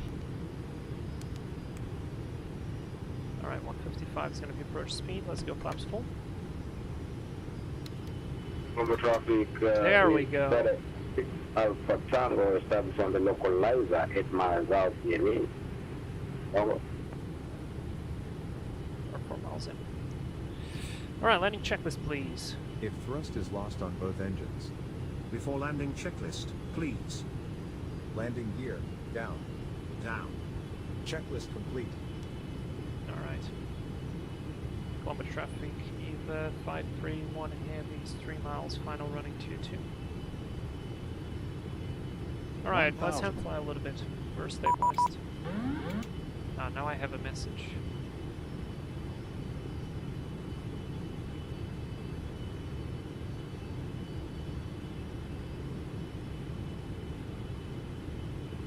Oh, I have received the message 2.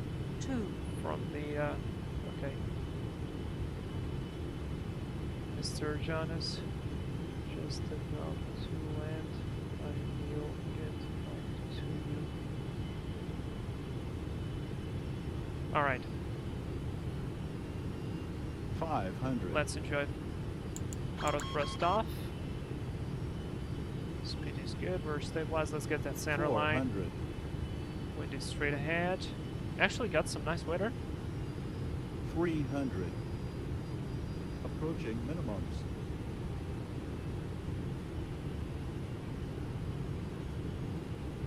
200 minimums. Continue.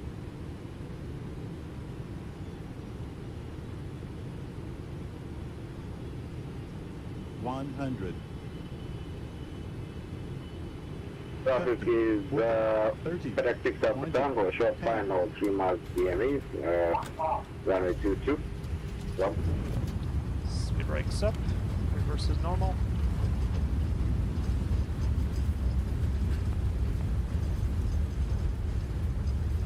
City traffic vacating there on the right.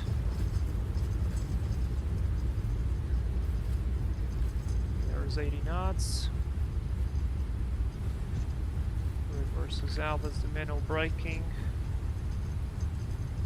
Gonna vacate on the next one as planned. 2 hours and 38, not bad.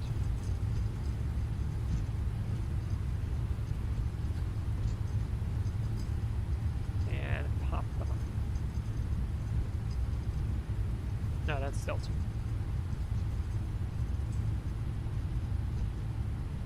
Colombo traffic, EVA 531 heavy is now vacating the runway on Delta, leadwise when clear of the runway. Okay, 10 knots. Number traffic, MS652 is establishing localizer for runway 22, can take 9 miles out. Alright, let's get going, get going. Oh, he's close.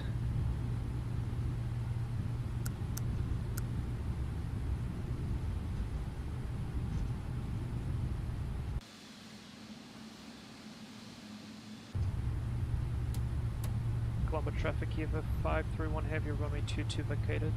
Taxi to A from Charlie. Clear left, clear right. Okay, let's start the APU non-standard. Wing lights off, strobes off. Transponder to transponding. Weather radar off. Weather radar off. Ladder anchors reset.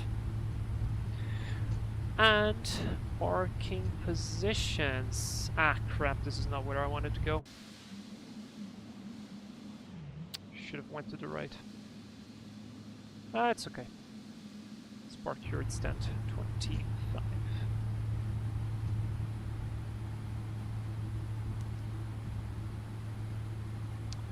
Runway turn off.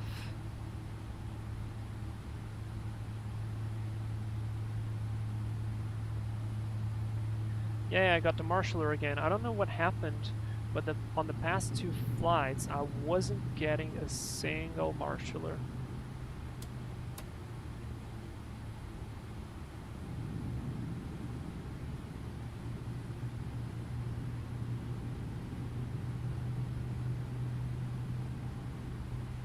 Traffic is FedEx 6 Alpha Tango, located.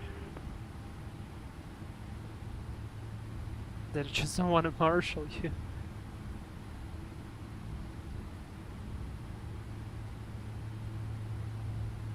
let's get the test. MSC Chef 2 is currently 4 miles out for runway 22 Colombo traffic.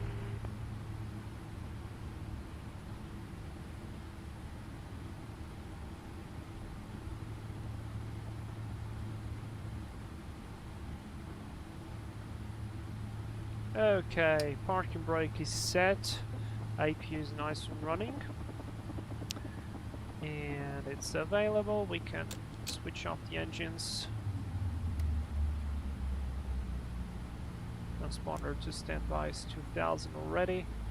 Beacon light off. Let's go fuel pumps off. And off, and off. Signal sign off. Storm light on. If thrust is lost on both Jesus engines. Christ, I need to understand how can I reset Shutdown this. checklist. Parking brake. Set. Checklist complete. Shutdown checklist is complete, very well so, and I'm gonna reply the message to the supervisor. Hi again, Mr. Jonas.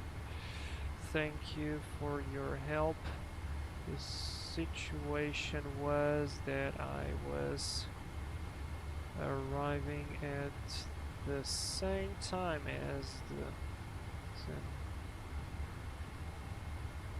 as a group of people, possibly friends, and they weren't communicating on the frequency. Only when I wrote a message on the general chat I got the info that use the frequency, bro. And we are following.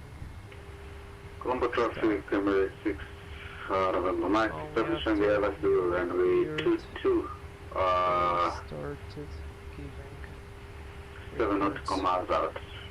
Colombo traffic. Myself in sequence.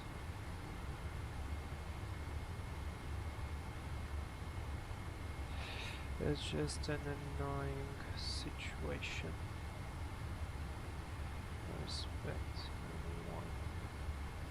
Alright, message is sent, that's fine. Guys! Whew! Alright, Barry, what happened earlier? I missed it.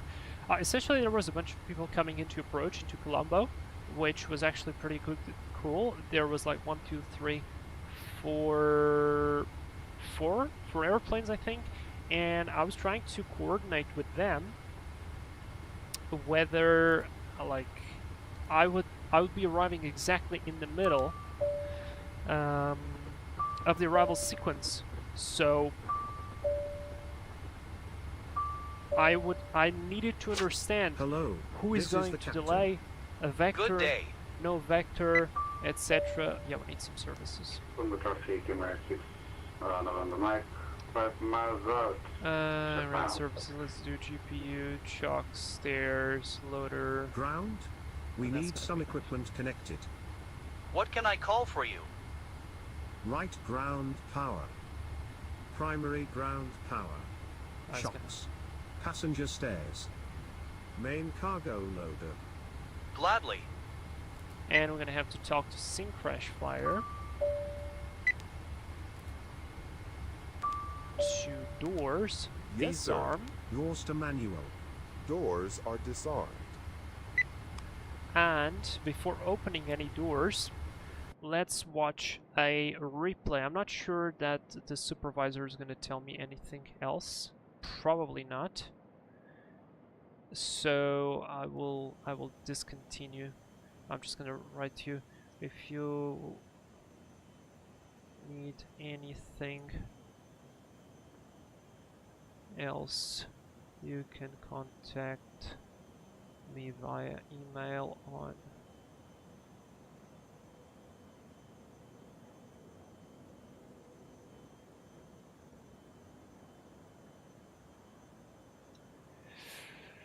Alright, disconnect. Goodbye. Let's watch a replay. I didn't open any doors on purpose because otherwise we would be having an open doors on the replay, and we don't want to do that, right? I think that was a decent landing, somewhat firm, but not bad. Let's watch it.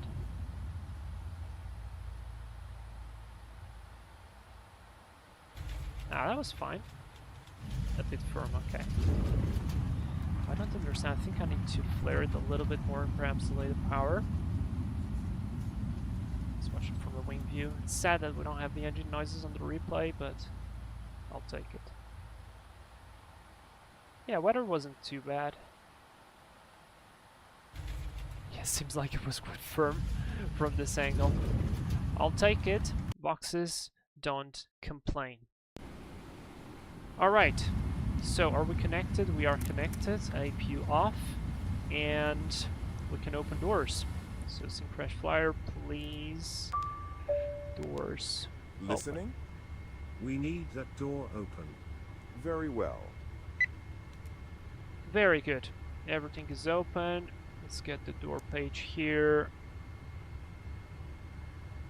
Ground crew. Yes, sir. Unload. Let's just unload via here. Airplane. Weight and balance. Loading page.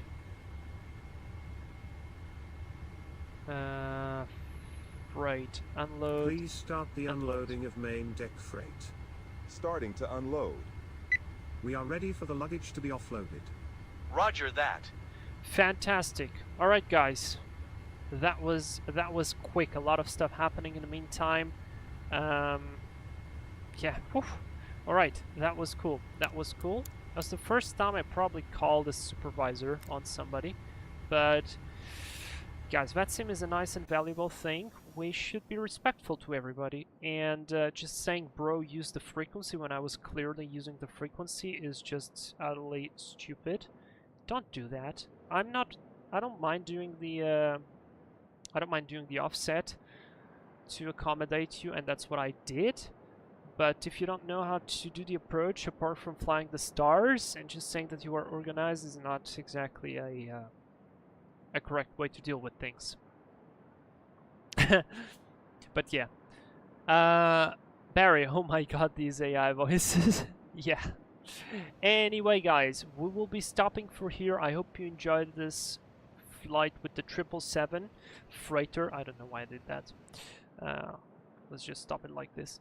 I hope you enjoyed this flight with the 777 freighter. We're now just unloading all the boxes. In fact, I should just leave it like this. So we will be watching it unloading the boxes. I will hope to see you next week. Perhaps, not sure, but just perhaps I might be able, or I will be able, or I will need to live stream during the week, because I believe I'll be away for the weekend, next weekend, due to work reasons, and I'll be back only on Sunday evening, so I'm not sure whether I'll be able to live stream or not during that weekend. So we'll see. I'll try to compensate for that, of course. But other than that, if you have any questions, suggestions, or so on, let me know. Thank you very much for your amazing support, guys. I'm thinking about doing some regional jet or some private jet for the next weekend. Something smaller, something cooler. Not exactly cooler, but something different. Or maybe we just jump into a piston airplane or a turboprop. We'll see what we will do. Anyway, I'll go. Enjoy the rest of the weekend, guys. Thank you very much once again. You're awesome. Love you all. Bye-bye. And Syncrash Flyer. Perhaps the Phenom 300. Maybe Citation. Maybe Yak 40. Who knows? Good piston is always fun. Cooler. Yeah, definitely. We'll see. We'll talk on the Discord, guys. Bye-bye.